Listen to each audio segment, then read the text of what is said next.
Dear students, जैसा कि आपको पता है कि आपके बोर्ड ने मॉडल पेपर्स 2023 के लिए जारी कर दिए हैं फर्स्ट टर्म एग्ज़ाम के लिए। और इसका जो पहला मॉडल पेपर है ड्राइंग का, ये मैंने सॉल्व करा दिया है। आप इसको, ये वाला ड्राइंग का जो पेपर है आपका ऑलरेडी सॉल्व्ड है। इसकी लिंक आपको वीडियो के डिस्क्रिप्शन में बॉक्स में मिल जाएगी, और लास्ट वीडियो के एंड में जब आप पहुँचेंगे तो भी आपको इसका थंबनेल दिख जाएगा, उस पर टच करके इस वीडियो को आप डायरेक्ट देख सकते हैं। अब आते हैं हम मैथ के सोल्यूशन पे। इस वीडियो के दौरान अब मैथ का सोल्यूशन देखेंगे, जो कि इंग्लिश और हिंदी मीडियम दोनों के लिए सोल्यूशन रहेगा। टर्म वन सेशन 2022-23 के लिए जारी किया गया मॉडल सेट्स, उसके सॉल्यूशंस को हम देखेंगे इंग्लिश प्लस हिंदी वर्जन में। यहाँ पे हिंदी भी रहेगा, आपका इंग्लिश भी रहेगा, बहुत ध्यान से देखना।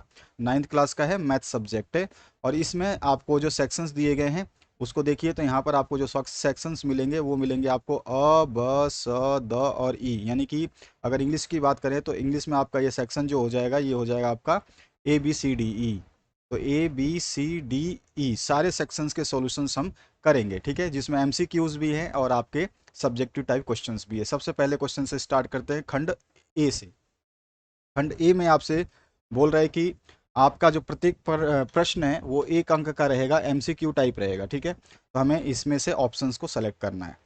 तो यहाँ पे ऑप्शंस देखिए, पहला क्वेश्चन जो है 9 की पावर 3/2 का मान आपको बताना है, इस ऑप्शन में से कौन सा होगा। यहाँ पे क्वेश्चन क्या है, simply the value of 9 to the power 3/2 is equal to. तो देखिए यहाँ पे आपको दिया गया है 9 की पावर जो है, इस तरह से 9 है ब्रैकेट में, और इसकी पावर दी गई है 3/2, ठीक है।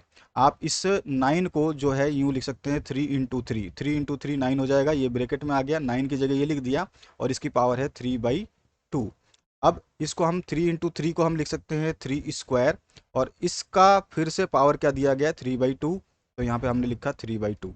आपको याद होगा कि एक फॉर्मूला होता है आपका, ए की पावर अगर m है और टोटल की पावर फिर n है, तो हम इसको किस तरह से सॉल्व करते हैं, तो हम क्या लिख देते हैं, हम इसको लिखते हैं a की पावर m × n, इस तरह से लिख देते हैं। तो यहाँ पे देखिए a की जगह क्या है, a की जगह 3 है, तो a की जगह मैं लेता हूँ, एक a बराबर 3 दिया हुआ है क्वेश्चन में, a की जगह जो हमने सॉल्व किया तो a की जगह 3 है, और यहाँ जो 3 की पावर 2 है वो m के बराबर है, तो m बराबर 2 है, ठीक है। और उसके बाद में आपका n की जगह जो n है आपका, देखिएगा ये और ये आप मिला लीजिए, ये वाला इक्वेशन आपको दिखाई दे रहा है। इसमें a की जगह 3 है, m की जगह 2 है, और n जो है ये वाला n है, इसकी जगह ये 3/2 गिवन है। तो यहाँ पर हमने लिखा n = 3/2। अब मैं इस इक्वेशन के हिसाब से पुट करता हूँ, a की जगह क्या है 3 है, और इसकी पावर क्या है m की पावर, m कितना है, m दे रखा है 2, तो 2 लिख दिया इनटू, ठीक है, n करना है, n कितना है 3/2, हमने लिखा इसको 3/2। अब इसको मैं काट दूं तो 2 से 2 कैंसिल आउट हो जाएगा, बचा क्या 3 की पावर 3। यानी कि अगर 3 की पावर 3 को हम सॉल्व करें तो 3 × 3 × 3 हो जाएगा, 3 × 3 हो जाएगा 9, 3 × 3 = 9 और 9 × 3 = 27, 27 आ जाएगा आंसर। तो यहाँ पे आ गया 27। तो हमारा ऑप्शन कौन सा सही है, थर्ड ऑप्शन जो आप देख रहे हैं, यहाँ पे थर्ड ऑप्शन आपका करेक्ट हो जाएगा। अगले क्वेश्चन की बात करते हैं। तो आपको समझ में आ गया हो कैसे सॉल्व करते हैं इस टाइप के क्वेश्चंस को, इसी तरह से सॉल्व करते हैं। एक्सपोनेंट और पावर जो आपका चैप्टर है उसमें से ये क्वेश्चन लिया गया है। सारे फॉर्मूले आपको अच्छी तरह से याद हों तो आपके सॉल्यूशंस जो है आसानी से हो सकते हैं।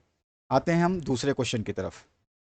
यहाँ पर देखिए, यदि a इज़ ग्रेटर देन 0 है, यानी कि a का मान जो है वो 0 से ज़्यादा है, और फिर जो है ये एक वास्तविक संख्या है, और p और q जो है परिमेय संख्याएं हैं, और तब a की पावर p और की होल पावर q क्या होगा। अभी अभी मैंने आपको सिखाया, ऊपर ऊपर आपने देखा होगा कि अगर हमारे को a की पावर m इंटू की पावर n दिया हो तो हम इसको लिख सकते हैं a की पावर m इंटू n। तो यहाँ पे आपका a की पावर p और उसके बाद में टोटल की पावर q दे रखी है, तो हम लिख सकते हैं इसका आंसर a की पावर p इंटू क्यू। तो यहाँ पर पहला ऑप्शन जो है करेक्ट हो जाएगा, ठीक है। यही चीज़ यहाँ पे आपको इंग्लिश में भी पूछी गई है।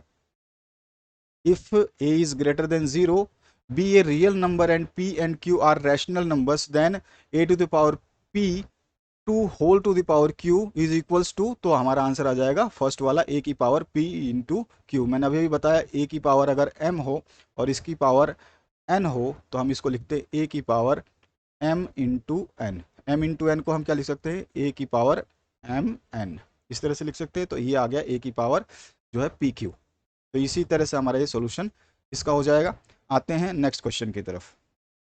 जो नेक्स्ट क्वेश्चन है उसको देखिए, थर्ड क्वेश्चन जो पूछा गया है इसमें आपको 5 प्लस अंडर रूट 5 ब्रेकेट में है और फिर 5 माइनस अंडर रूट 5 को सरल करके क्या प्राप्त होगा। तो आपने एक फॉर्मूला देखा होगा कि आपका a प्लस बी, ठीक है, इन टू ए माइनस बी, ये जो फॉर्मूला बनता है इसको हम लिख सकते हैं ए स्क्वायर माइनस बी स्क्वायर, ठीक है, ये इसके बराबर होता है।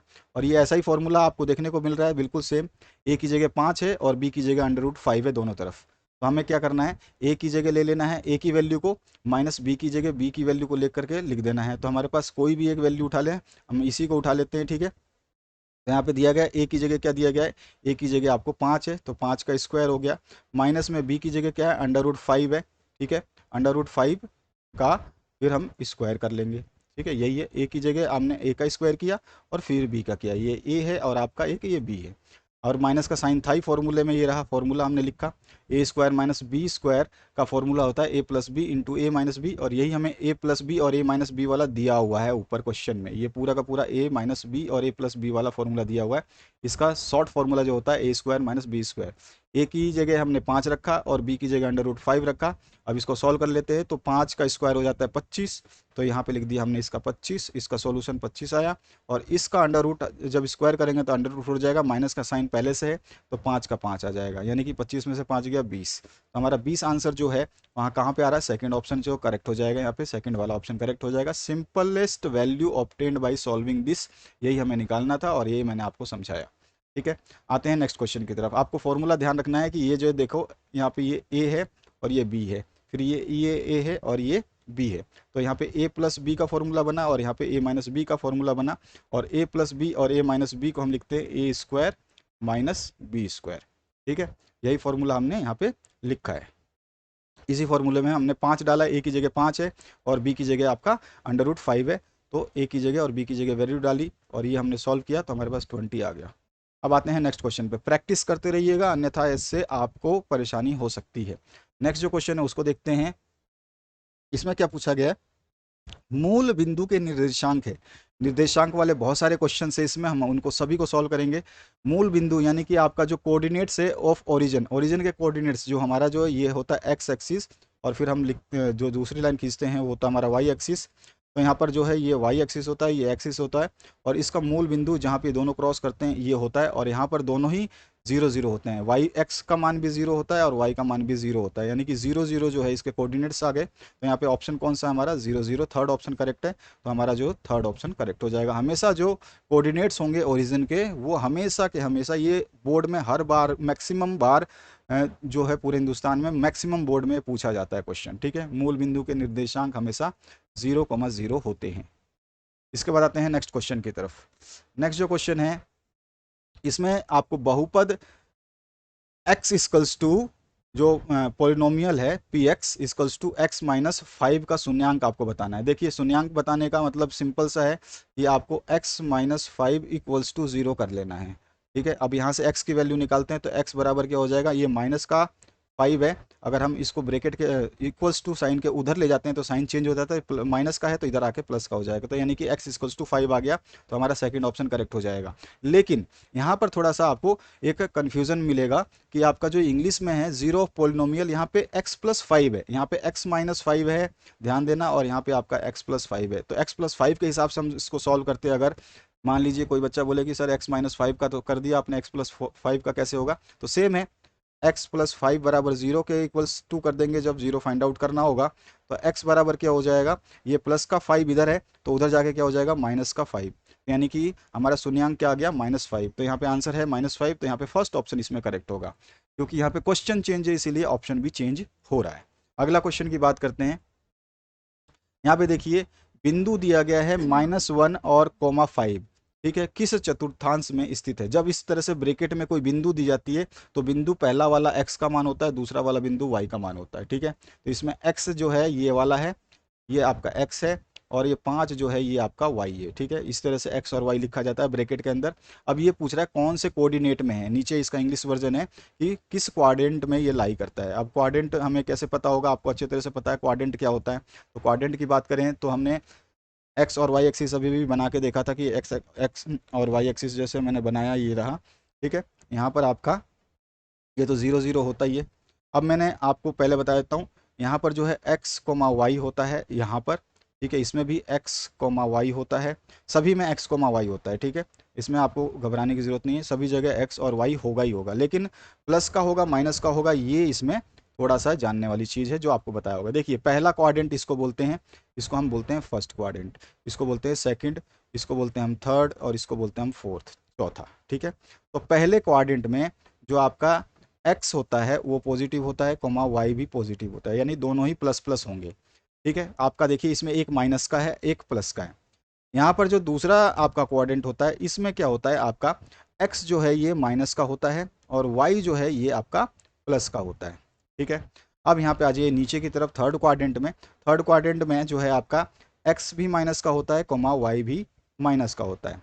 फोर्थ क्वाड्रेंट में आ जाइए, यहाँ पर आपका x प्लस का होता है और फिर y जो है ये माइनस का होता है। यानी कि अब देखिए सिंपल सा कि आपका दोनों प्लस होंगे, फिर x माइनस होगा, फिर दोनों माइनस होंगे और फिर x प्लस होगा। आपको इस तरह से याद रखना है कि कौन से क्वाड्रेंट में प्लस प्लस कौन सा माइनस होता है। अब देखिए यहाँ पे माइनस प्लस किस में, ये देखिए ये माइनस का है, x माइनस का है और y जो है ये पॉजिटिव है। तो माइनस का x और y वैल्यू कहाँ पे आ रही है, तो देखिए माइनस का x इस क्वाड्रेंट में आ रहा है और प्लस का y इसी क्वाड्रेंट में आ रहा है। तो दोनों हमारे किस लाइन में किस क्वाड्रेंट में आ रहे हैं, यानी कि किस चतुर्थांश में है, तो हमारा चतुर्थांश जो है सेकंड वाला सही आ रहा है, तो ऑप्शन नंबर 2 जो है हमारा करेक्ट हो जाएगा। ध्यान रखेंगे आप, जो ये पिक्चर है इसको बहुत अच्छे तरीके से याद कर लेना आप। इसी को इंग्लिश में नीचे लिखा गया है इसी क्वेश्चन को, कि आपका -1 है और कोमा 5 है, तो माइनस का x कहाँ होता है और y कहाँ होता है, तो ये अभी अभी मैंने बताया, माइनस का x कहाँ होता है, देखिए माइनस का x इस वाले में होता है, सेकंड वाले में, और प्लस का y होता है। तो माइनस का x और प्लस का y, तो यहाँ पे देखिए माइनस का x है, माइनस की x की जगह क्या है -1 और प्लस के y की जगह क्या है 5। तो ये है आपका सेकंड क्वाड्रेंट में, ये ध्यान रखना है, माइनस प्लस का ही खेल है सारा। नेक्स्ट जो क्वेश्चन है उसकी बात करते हैं। एक्स निर्देशांक को खालिस्तान भी कहा जाता है। तो अभी देखिए एक्स निर्देशांक यानी एक्स कोऑर्डिनेट को जो है एब्सिसा भी कहा जाता है या भुज कहा जाता है, तो पहला ऑप्शन करेक्ट हो जाएगा, इंग्लिश में इसको एब्सिसा बोलते हैं, ठीक है। अगर यही पूछता कि वाई निर्देशांक को क्या कहा जाता है, इसमें क्वेश्चन नहीं है लेकिन मैं बता रहा हूँ, पूछ लेता अगर वाई निर्देशांक को क्या कहा जाता है, तो उसको हम कोटि बोलते हैं और जिसको इंग्लिश में हम बोलते हैं ऑर्डिनेट, ठीक है। ये ध्यान रखना, कभी कभी पूछता है, ये बहुत इंपॉर्टेंट क्वेश्चन होते हैं, एक्स और वाई को क्या कहा जाता है दूसरे नाम से, तो एक्स को भुज कहा जाता है, इंग्लिश में एक्स को एब्सिसा कहा जाता है। यहाँ पर जो आपका एक्स और वाई, यानी कि ये वाई एक्सिस है, ये एक्स एक्सिस है, तो इस एक्स एक्सिस को जो है हम भुज के नाम से भी जानते हैं, ठीक है, इसको भुज के नाम से जानते हैं, और कोटि के नाम से हम वाई को जानते हैं, ये ध्यान रखना है। तो एक्स निर्देशांक को क्या बोलते हैं, आपका भुज बोलते हैं, वाई को कोटि बोलते हैं। इसके बाद आ जाइए नेक्स्ट क्वेश्चन की तरफ। क्षैतिज रेखा को खालिस्तान अक्ष कहा जाता है। क्षैतिज रेखा, क्षैतिज रेखा यानी हॉरिजॉन्टल लाइन, अभी भी हमने बनाया, ये हॉरिजॉन्टल लाइन होती है जो एक्स एक्सिस होती है, और जो हम दूसरी खींचते हैं लाइन वो होती है हमारी वर्टिकल लाइन जिसको हम वाई एक्सिस कहते हैं, ठीक है। तो यहाँ पर क्या बोल रहा है, क्षैतिज रेखा, क्षैतिज रेखा, क्षैतिज रेखा मतलब क्या होता है, एक्स एक्सिस, ठीक है, और एक्स एक्सिस को हम क्या बोलते हैं, एक्स अक्ष, ठीक है। तो क्षैतिज रेखा को हम एक्स अक्ष के नाम से भी जानते हैं, तो यहाँ पे फर्स्ट ऑप्शन करेक्ट हो जाएगा, horizontal line is called the x axis, ठीक है। अब आते हैं नेक्स्ट नेक्स्ट क्वेश्चन की तरफ। यहाँ पे पूछा गया है ऊर्ध्वाधर रेखा को खालिस्तान अक्ष भी कहते हैं, यानी वर्टिकल लाइन को क्या कहते हैं, अभी भी मैंने बताया, वर्टिकल लाइन को हम क्या कहते हैं, वाई अक्ष कहते हैं, वाई कहते हैं ना। तो यहाँ पे देखिए वाई अक्ष का जो ऑप्शन है वो सही हो जाएगा, ऊर्ध्वाधर रेखा को हम वाई अक्ष के नाम से जानते हैं, vertical line is called y axis. इसके बाद आते हैं नेक्स्ट क्वेश्चन की तरफ। नेक्स्ट जो क्वेश्चन है उसको देखिए, इसमें है आपका त्रिभुज, त्रिभुज के दो कोण क्रमशः है आपका, एक 60 है और एक है आपका 40, तो तीसरा कोण आपको बताना है। इसमें बोल रहा है कि देखिए त्रिभुज के 3 कोण होते हैं, x plus y plus z मान लेते हैं तीनों कोणों को, ये इनका सम होता है 180 डिग्री। इसका बड़ा क्वेश्चन भी आएगा, हमें प्रूव करना होगा, इसको हम करेंगे। तो इसमें देखिए दो कोण दे रखा है, इसने क्या है, कोई भी दो कोण, तो कोई भी दो कोण की जगह आप इसका मान लिख लीजिए, तो मान लीजिए x 60 डिग्री दे रखा है, तो हमने 60 लिख लिया, y आपको 40 डिग्री दे रखा है, तो मैंने यहाँ पे 40 लिख लिया, प्लस में जेड हमें नहीं पता है क्योंकि तीसरा कोण ये पूछ रहा है, तो जेड बराबर हम कर देते हैं 180 डिग्री। अब यहाँ से इनको जोड़ लीजिए, तो 60 और 40 कितना हो गया, ये हो गया आपका 100, प्लस में जेड था ही, बराबर में हो गया 180 डिग्री, जेड को यहीं छोड़ा, 180 उधर था और इस 100 को हम उधर ले गए दूसरी तरफ, तो इधर हो जाएगा माइनस का 100, और इसको जब हम माइनस करेंगे तो जेड की जो वैल्यू आ जाएगी वो हो जाएगी हमारे पास में 80 डिग्री। तो यहाँ पे यही पूछा है कि दो अगर आपको कोण पता है तो तीसरा कोण इस तरह से निकाल सकते हैं। ऑप्शन नंबर थर्ड जो 80 डिग्री है ये हमारा सही हो जाएगा। If two angles of a triangle are 60 and 40 degree the respectively then the third angle is 80 degree. ठीक है, क्योंकि हम टोटल 180 में से इन दोनों को माइनस कर देंगे, और 180 में से जब दोनों को माइनस करोगे तो तीसरा एंगल अपने आप बचेगा। आ जाइए नेक्स्ट क्वेश्चन की तरफ।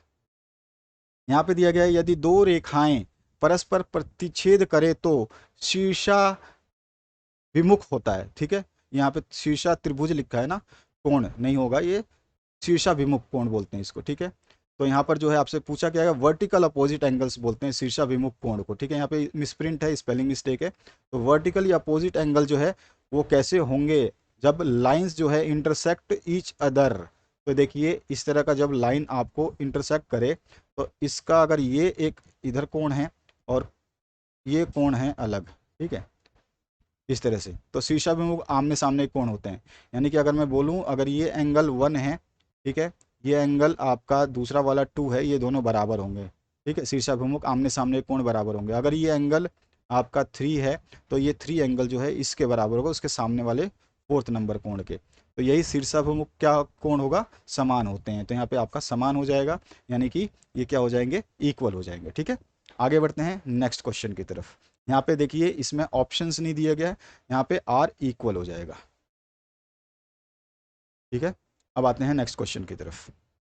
12 नंबर देखिए, यदि एक त्रिभुज की तीनों भुजाएं एक अन्य त्रिभुज की तीनों भुजाओं के बराबर हो तो दोनों त्रिभुज खालिस्तान होते हैं। तो देखिए एक त्रिभुज की 3 भुजाएं हैं, ठीक है, तीनों भुजाएं किसके हैं बराबर, किसी अन्य त्रिभुज की तीनों भुजाएं के बराबर। जब तीनों भुजाएं बराबर हो साइड साइड साइड, तो हमारा क्या होता है, वो सर्वांग नियम यानी कॉन्ग्रुएंट की कसौटी पे खड़ा उतरता है। तो हमारा जो ट्राइंगल्स होंगे वो कॉन्ग्रुएंट होंगे, सर्वांग सम होंगे। ठीक है, if 3 sides of a triangle is are equal to the other 3 sides of another triangle then the triangle are congruent. ठीक है, तो यहाँ पे सेकंड ऑप्शन जो है आपका करेक्ट हो जाएगा, ये ध्यान रखना है आपको। इसके बाद आ जाइए नेक्स्ट क्वेश्चन की तरफ। खंड बी, सेक्शन बी में ए के हमने क्वेश्चंस कर लिए सारे के सारे यहाँ पर 12 तक। ठीक है, अब बी सेक्शन के अदर क्वेश्चंस करेंगे सेक्शन बी के। अब खंड बी में 8 प्रश्न हैं जो केस अध्ययन पर आधारित है। प्रत्येक एक प्रश्न, एक अंक का जो प्रश्न है उसको करेंगे। Section B consist of 8 questions और ईच कैरीज 1 मार्क। तो यहाँ पे देख लेते हैं। पहले देखिए केस स्टडी में क्या करना है, आपको सिंपली ये डायग्राम को देखना है कि ये डायग्राम आपसे क्या बोल रहा है। इस तरह का डायग्राम आपको दिखाई देगा, उसके बाद में आपको प्रश्नों के उत्तर देने हैं। तो सबसे पहले हम इस डायग्राम को देख चुके हैं, अब हम जब सॉल्व करेंगे तो और ज़्यादा समझ में आएगा। हमारा एक्स एक्सिस और वाई एक्सिस वाला जो अभी अभी मैंने ग्राफ बना के बताया उसी टाइप का ये क्वेश्चन है। तो चलिए पहला क्वेश्चन यहाँ पे देखते हैं। यहाँ पर बोला गया है 13वें क्वेश्चन में, 12 तक हम कर चुके थे। 13वें क्वेश्चन में बी का भुज है। भुज मतलब मैंने बताया था एब्सिसा। एब्सिसा यहाँ पे देखिए, यहाँ पे लिखा है भुज को क्या बोलते हैं, एब्सिसा। एब्सिसा मतलब होता है ये एक्स एक्सिस को डिनोट कर रही है, एक्स का मान बताएगी। ठीक है, भुज मतलब होता है कि एक्स की वैल्यू पूछ रहा है ये आपसे, किसका, बी पॉइंट का। अब देखिए यहाँ पे मैंने उस डायग्राम को यहाँ पे भी लिया है आपके लिए, ताकि आपको जो है इसको समझने में दिक्कत ना हो। तो मैं थोड़ा सा इसको अभी एनलार्ज करता हूँ ताकि आपको थोड़ा सा समझ में आ पाए। पहले बी को हम देखते हैं। बी, यहाँ पे देखिए बी जो आपको दिखाई देगा वो ये पॉइंट है। ठीक है, अभी बी पॉइंट जो है आपका ये है। यहाँ पे ये एक्स का मान पूछ रहा है, तो एक्स की वैल्यू कितनी होगी बी पे आप देखेंगे तो यहाँ पर देखिए ये 1 है, ठीक है, ये 2 है, फिर उसके बाद ये 3 है, और यहाँ पर ये 4 नंबर दिखाई दे रहा है। ठीक है, तो बी की वैल्यू एक्स पे पूछ रहा है, एक्स की वैल्यू बतानी है। तो बी की वैल्यू एक्स पे कितना है, 4 है। तो हमारा आंसर नंबर फर्स्ट ऑप्शन जो है ये करेक्ट हो जाएगा 4। ठीक है, एब्सिसा ऑफ बी पॉइंट या पॉइंट बी इज 4। क्लियर हुआ। अब आते हैं हम नेक्स्ट क्वेश्चन की तरफ। अब देखिए यहाँ पे क्या बोल रहा है, इसमें इसने बोला है निर्देशांक 3 और -4 द्वारा पहचाना गया बिंदु आपको बताना है कि कौन सा बिंदु है इस ग्राफ के अंदर। तो इस ग्राफ को मैंने अलग से यहाँ पे भी ये बिंदु ले रखा है। पहले हम देखते हैं इस बिंदु को सॉल्व करके। ठीक है, तो यहाँ पे देखिए इसको, यहाँ पे क्या पूछ रहा है, निर्देशांक 3 और -4। तो 3 तो है आपका ये x, ठीक है, यहाँ पर ये 3 जो है आपका x है, कोमा y जो है वो माइनस का है, माइनस का y है। -4 लिखा है ना, तो -y हो गया। तो x पॉजिटिव है और -y है। मैंने अभी अभी आपको बताया था कि कहाँ पे कौन सा प्लस, मैंने बताया था कि आपका यहाँ पे दोनों x और y प्लस होते हैं। यहाँ पर मैंने बताया था कि ये x माइनस होता है और y जो है पॉजिटिव होता है। यहाँ पे बताया मैंने कि x और y दोनों नेगेटिव होते हैं। यहाँ पे बताया मैंने आपका x पॉजिटिव होता है और y नेगेटिव होता है। तो अब देखिए इसमें आपसे x क्या है, पॉजिटिव है, और y कैसा है, नेगेटिव है। अब प्लस माइनस देखिए कहाँ पे आ रहा है, इस वाले में आ रहा है, ठीक है ना। तो इसमें क्या है, 3 और -4, 3 और -4 देखिए। तो सबसे पहले 3 देखिए एक्स पे, एक्स पे 3 कहाँ है, तो ये है आपका 1, ये है 2 और ये है 3, एक्स पे 3 मिल गया, ठीक है। वाई पे -4 देखना है, तो वाई वाली बिंदु ये लंबी वाली लाइन है और माइनस की संख्याएं सारी नीचे वाली हैं। तो -4 कहाँ पे, तो -4 जो है ये पॉइंट है हमारा, ठीक है। तो इन दोनों को मिला के जो पॉइंट बन रहा है ये पॉइंट बन रहा है, यानी कि एस पॉइंट जो है ये हमारा 3, -4 द्वारा पहचाना गया बिंदु है। तो इसका मतलब क्या हो गया हमारे आंसर में, तो हमारे आंसर में जो अगर आएगा, तो इसको छोटा कर दूं मैं, तो इस तरह से आप यहाँ पे देख लीजिए, 3, -4 द्वारा पहचाना गया चिन्ह, अभी अभी हमने देखा कि वो एस पॉइंट था, ठीक है ना। एस पॉइंट था, तो हम जो एस है उसको टिक कर देंगे। तो यहाँ पर जो है एस पॉइंट को टिक कर देंगे, तो यही हमारा आंसर हो जाएगा, ठीक है। तो बस सिंपल सा है, कर दीजिए टिक इसको। ये रहा आपका एस, ठीक है। यहाँ पे पूछा आइडेंटिफाइड पॉइंट आइडेंटिफाइड बाई 3, -4। यहाँ पे भी 3, -4 है, यहाँ पे भी 3, -4 है, तो हमारा आंसर दोनों में सेम होगा। अगला क्वेश्चन जो है 15 नंबर, 15 नंबर में पूछ रहा है आपसे, बिंदु एम जो है, एम का निर्देशांक आपको बताना है। अब हमने तो पहले निर्देशांक दिया था, यानी कि पहले आपको ये निर्देशांक दिए हुए थे, ये 3 और -4 दिया था, तो हमने बिंदु पहचाना। अब हमें बिंदु दे रखी है, अब हमें उसका निर्देशांक निकाल के देखना है। तो हमें बिंदु दे रखा है एम, ठीक है, कोऑर्डिनेट पॉइंट एम के बताने हैं, कोऑर्डिनेट्स बताने हैं इसके, एक्स और वाई के मान क्या हो गए एम पे। तो सबसे पहले इस ग्राफ को फिर से देखिए, तो एम जो है आपको यहाँ पे देखने को मिलेगा, ठीक है। इस ग्राफ में एम पे आप देखेंगे तो 1 नंबर ये है, 2 नंबर ये है, 3 नंबर ये है, फिर 4 नंबर ये है। 4 नंबर पे एम पॉइंट कट रहा है, और 4 नंबर यानी कि वाई बराबर कितना आ गया हमारे पास, 4। क्यों, क्योंकि वाई इसी एक्सिस पे, एम जो है वो कहाँ पे, मैंने बताया था यहाँ पे आपका एक्स माइनस होता है और वाई पॉजिटिव होता है, तो वाई बराबर +4 होगा, यानी प्लस का 4 होगा, तो प्लस लिखना ज़रूरी नहीं होता, ये आपको पता ही होगा, तो हम छोड़ सकते हैं उसको। दूसरा, इसमें और क्या है, एम का दूसरा बिंदु क्या है, तो वो है देखिए, 1 नंबर ये है आपका पॉइंट, 2 नंबर पॉइंट ये है, और 3 नंबर पॉइंट पे आके एम फिर से मिल रहा है। तो यहाँ पे वाई का मान, ये एक्स का मान है, तो एक्स बराबर क्या आ रहा है, -3। तो यहाँ मैंने बताया था एक्स क्या होता है, माइनस का होता है, तो एक्स बराबर क्या आ गया, -3। तो हमारा जो निर्देशांक बनेंगे वो -3, पहले एक्स का लिखेंगे फिर वाई का लिखेंगे। तो एक्स आया मेरे पास -3, और वाई आया था हमारे पास 4। तो -3 और 4 जहाँ पर लिखा होगा वही हमारा सही है। तो -3 और 4 फर्स्ट पॉइंट जो है हमारा करेक्ट है एम का, ठीक है। क्लियर हुआ। नेक्स्ट क्वेश्चन की बात करते हैं। अब ये बोल रहा है बिंदु एल की कोटि बतानी है। मैंने बताया था एक भुज होती है, भुज जो होता है आपका, भुज जो होता है वो होता है एक्स, और जो कोटि होती है वो होता है आपका वाई का मान। तो वाई का मान हमें निकालना है, एल पर, बिंदु एल पे वाई का मान, यानी कोटि बराबर, कोटि मतलब वाई, वाई का मान निकालना है। एल देखिए अब इसमें, अब मैं इस ग्राफ को थोड़ा सा अगर बड़ा करूँ तो इसमें एल आपको नीचे की तरफ दिखाई देगा। पहले हम मान देखते हैं उसके बाद देखेंगे। ये देखिए आपको, ये रहा एल पॉइंट, ठीक है। एल में मैंने बताया था कि इस वाले थर्ड, इसमें आपको मैंने फिर से बता देता हूँ, इसमें दोनों पॉजिटिव होते हैं एक्स और वाई। इसमें आपका जो है एक्स पॉजिटिव ना होकर के नेगेटिव हो जाता है, वाई हमेशा पॉजिटिव रहता है। इसमें आपका एक्स भी नेगेटिव हो जाएगा और वाई भी नेगेटिव हो जाएगा, और इसमें आपका जो है एक्स पॉजिटिव होता है और वाई नेगेटिव होता है। ये बार बार मैं बता रहा हूँ, इसको याद रखना है आपको। दोनों प्लस, फिर माइनस प्लस, फिर माइनस माइनस, फिर प्लस माइनस। यहाँ पर आमने सामने उल्टे हो जाते हैं, और इधर आमने सामने उल्टे हो जाते हैं। अगर आपको इस तरह से नहीं आता तो इसकी ट्रिक क्या होती है कि जहाँ पे दोनों प्लस होंगे उसके तिरछे अगर कोने कोने से चलें दूसरी साइड में, इस साइड में, तो ये आपका दोनों प्लस है तो इधर दोनों माइनस हो जाएगा। और इधर का अगर आपको याद है ये माइनस प्लस होता है, तो इधर जो देखोगे आप इस साइड में वो प्लस माइनस हो जाएगा, उल्टे हो जाते हैं, तो ये ध्यान रखना है आपको। अब एल के आपको क्या बताना है, कोटि बतानी है, एल पॉइंट की कोटि, यानी कि वाई का मान बताना है एल पे। एल पे वाई कौन सा है, वाई होती है ये वाली लंबी वाली रेखा जो ऊपर जाती है, ये वाली रेखा जो वाई होती है, ये वाली रेखा लिखा हुआ है यहाँ पे। अब वाई कहाँ पे, तो एल की बिंदु तो ये है और वाई को काट रही है यहाँ पे। अब हम ऊपर से काउंट करते हैं, एक नंबर -1, फिर -2, फिर -3 और फिर -4, यानी -4 जो है हमारा y का मान आ रहा है, y इक्वल्स टू -4। चेक करेंगे हमारे ऑप्शंस में अवेलेबल है या नहीं है, तो चेक करते हैं। यहाँ पे -4 थर्ड ऑप्शन दिया गया है, तो थर्ड ऑप्शन को हम टिक कर देंगे। ठीक है, हमारा जो थर्ड ऑप्शन है ये टिक हो जाएगा, यही इसका मान होने वाला था। अगला यहाँ पे वही ऑर्डिनेट ऑफ एल पूछा है, ऑर्डिनेट को हम y का मान बोलते हैं और y की वैल्यू एल पे आप चेक करेंगे तो आपको -4 मिलेगी, यही हमारा ऑप्शन था। अब आते हैं नेक्स्ट क्वेश्चन पे।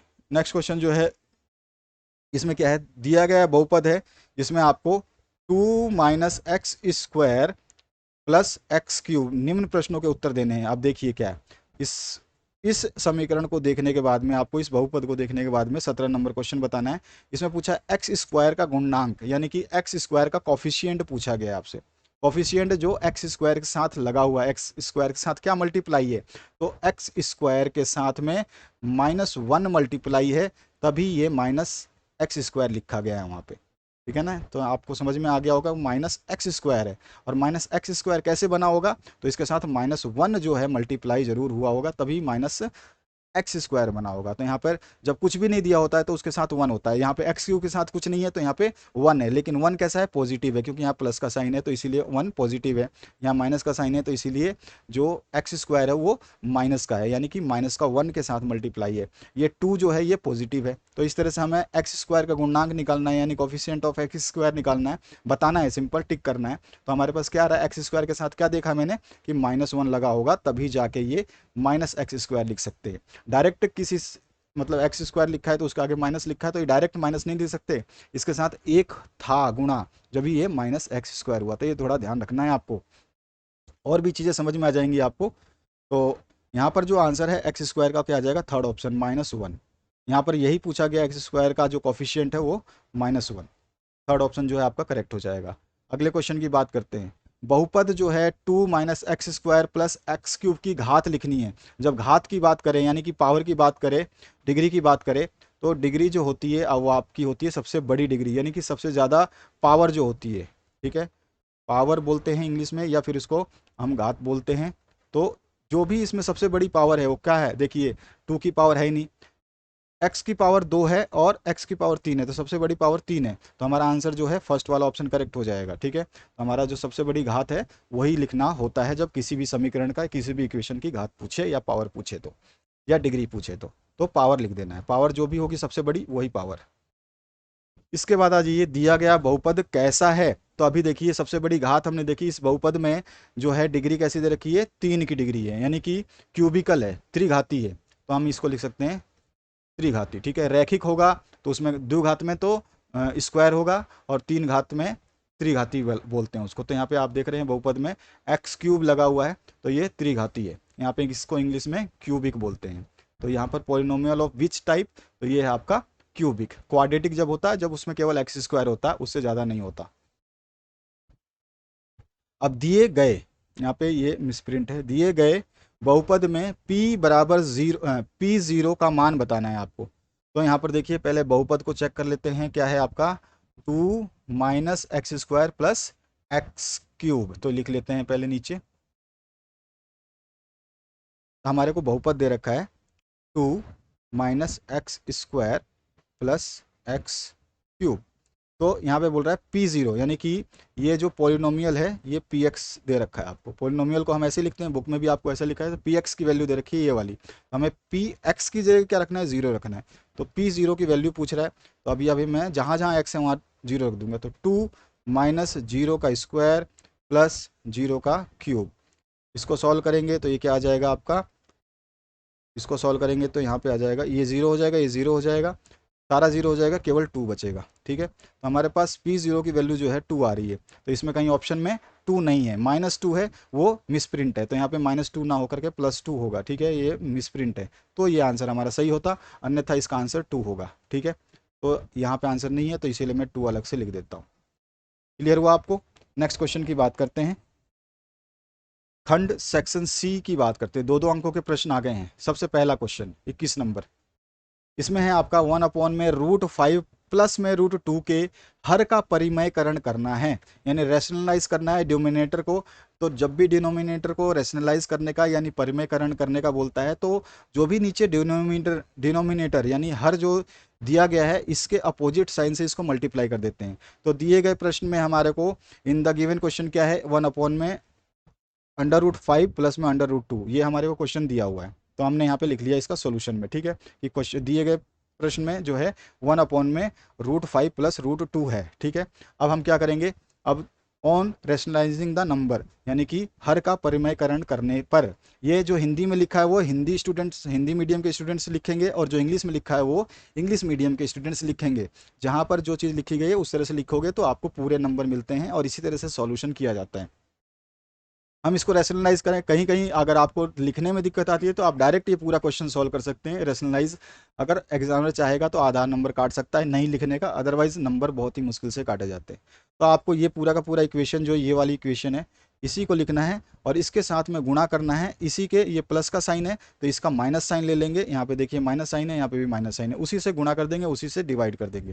तो इसी से हमें माइनस प्लस मतलब इसी इक्वेशन को हमें इसके नीचे वाले से अपोजिट साइन से मल्टीप्लाई भी करना है और डिवाइड भी कर देना है। तो हमने यहाँ पे मल्टीप्लाई किया, यहाँ पे डिवाइड किया। अब इनको मल्टीप्लाई करेंगे तो ऊपर वाला जो है, यहाँ पे सूत्र लगा सकते हैं। देखो नीचे वाला सूत्र क्या है, a प्लस बी दिखाई दे रहा है, और यहाँ पर भी आपको a माइनस बी दिखाई दे रहा है, क्योंकि दोनों में a b की वैल्यू सेम है, इसीलिए a plus b a minus b का फॉर्मूला बनता है। तो यहाँ पे a plus b a minus b, इसको हम लिख सकते हैं a² माइनस b²। मैंने आपको स्टार्टिंग में फॉर्मूला बताया था। बस अब हमें क्या करना है, जो ऊपर दिया गया था इसको मल्टीप्लाई कर देना है। तो इसको 1 से मल्टीप्लाई करोगे तो कितना आ जाएगा, √5 माइनस √2। ठीक है, ये पहला वाला हम सॉल्व कर दिया, तो हमारे पास ये आ गया। नीचे वाले को हम a प्लस बी और a माइनस बी के फॉर्म में अगर लिखते हैं तो क्या आ जाएगा, a², यानी 5 का स्क्वायर, √5 का स्क्वायर, ये लिखा हुआ है, और फिर √2 का स्क्वायर, और माइनस का साइन बीच में लग जाएगा, तो माइनस का साइन लगा के √2 का स्क्वायर, ये हो गया। अब हम जानते हैं स्क्वायर, ऊपर वाला तो ऐसा ही रहेगा, तो ऊपर वाले को हमने ऐसे ही लिखा, और नीचे वाला जो √5 है ये वाला, इसका स्क्वायर किया तो ये स्क्वायर हट जाएगा, 5 बचेगा यहाँ पे, और यहाँ पे √2 का स्क्वायर किया तो ये हमारे पास केवल 2 बचेगा, स्क्वायर हट जाता है। जब हम रूट का स्क्वायर करते हैं तो रूट हट जाता है। अब ये आ गया 5 माइनस 2, तो ऊपर वाला तो सेम वापिस उतार देंगे, और नीचे क्या आ जाएगा, 5 माइनस 2 यानी कि 3। तो ये हमारे पास इसी का आंसर आने वाला था, जिसको हमें सॉल्व करना था। तो इस तरह से बहुत सावधानी से सॉल्व करेंगे, प्रैक्टिस करेंगे तो आपको मज़ा आने वाला है। अगले क्वेश्चन की बात करते हैं।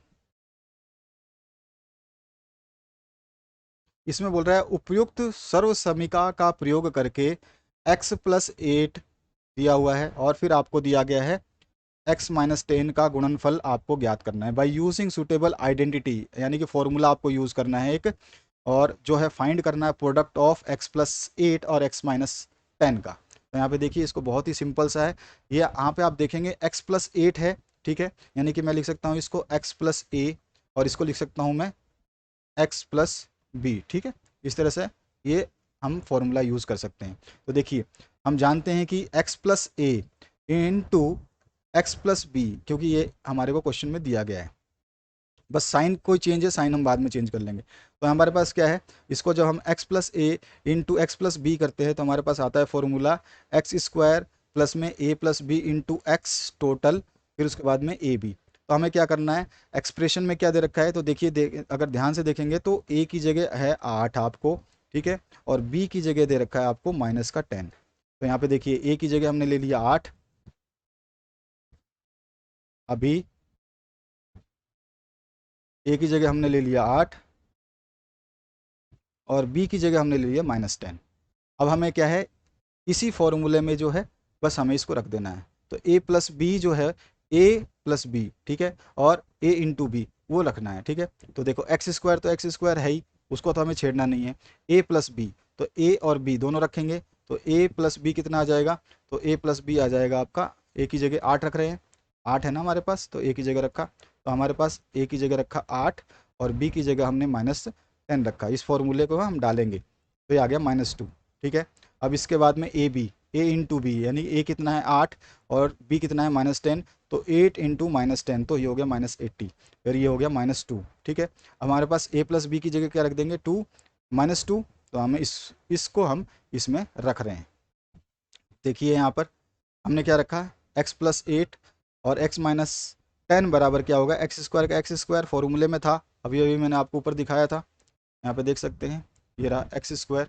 ठीक है, अब इसके बाद में क्या है, यहाँ पे 8 - 10, क्योंकि आपको a प्लस बी की जगह क्या लिखना है, 8 - 10, यही तो लिखना है। आप देखिए यहाँ पे a प्लस बी है ये वाला, और a प्लस बी की जगह हमने, ये a प्लस बी है तो a की जगह a रखा और b की जगह -10 रखा, तो यही हमें लिखना है।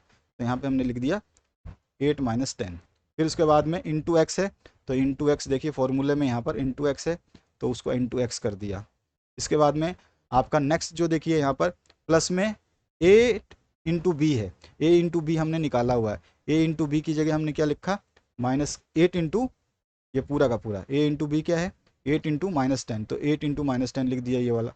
अब बस इसको सॉल्व कर दिया तो ये हमारे पास x+8 into x-10 equals to क्या आ जाएगा, एक्स स्क्वायर -2x -80, क्योंकि हम यहाँ से जब 8 - 10 करेंगे तो माइनस का 2 बचेगा और x इसके साथ में मल्टीप्लाई है, तो यहाँ x का x आ जाएगा, और ये इसको 8 इंटू -10 करेंगे तो माइनस का 80 आ जाएगा। तो यही हमारा आंसर हो जाएगा। इस तरह से हम इसको सॉल्व करेंगे। नेक्स्ट क्वेश्चन की बात करते हैं। क्वेश्चन नंबर 23 में आपसे बोला गया है कि 2,0 समीकरण x - 2y = 4 का हल है या नहीं। यानी कि आपको यहाँ पर 2 तो x दिया गया है और 0 जो है y दिया गया है। ये सिंपल सी बात है। तो हमारे को दिया क्या गया है, तो हमारे को देखो एक समीकरण दिया गया है जो x - 2y = 4 है, तो हमने लिख दिया गया है, गिवन क्या है हमारे को, x - 2y = 4। ठीक है, अभी मैंने बताया x की वैल्यू कितनी दे रखी है 2, तो हमने लिखा x की वैल्यू दे रखी है 2। ठीक है, और क्या दे रखा है हमारे x बराबर 2, और y की वैल्यू कितनी दे रखी है, ऊपर देखिए यहाँ पर समीकरण में y बराबर 0 दे रखा है, तो हमने y बराबर 0 ले लिया। अब हमें x और y की वैल्यू की जगह इनका मान रख देंगे, on substituting the value of x and y in the equation.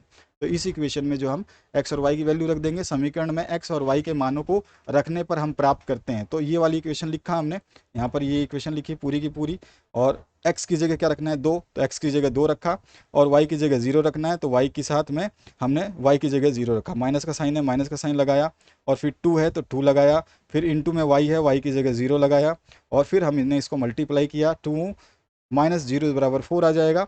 अब हमने देखा कि ये जो 2 इज़ नॉट इक्वल्स टू 4, यानी कि 0 तो आपका ये 2 और 4 जो है आपस में बराबर नहीं, 0 तो हट जाएगा ना, माइनस हो जाएगा, तो 2 ही बचेगा इधर, और इधर 4 है, 2 और 4 बराबर नहीं है। तो इसने क्या बोला था, देखिए क्वेश्चन में, क्या ये solution of equation x - 2y = 4 और नॉट, तो हमने देखा दोनों बराबर नहीं आ रहे हैं, इसीलिए हल नहीं है। ठीक है, हल नहीं है। अगर ये दोनों बराबर आ जाते, यानी इधर भी 2 होता इधर भी 2 होता तो बराबर हो सकते थे, या इधर 4 होता इधर 4 होता तो बराबर हो सकते हैं, यानी कि LHS और RHS बराबर नहीं है।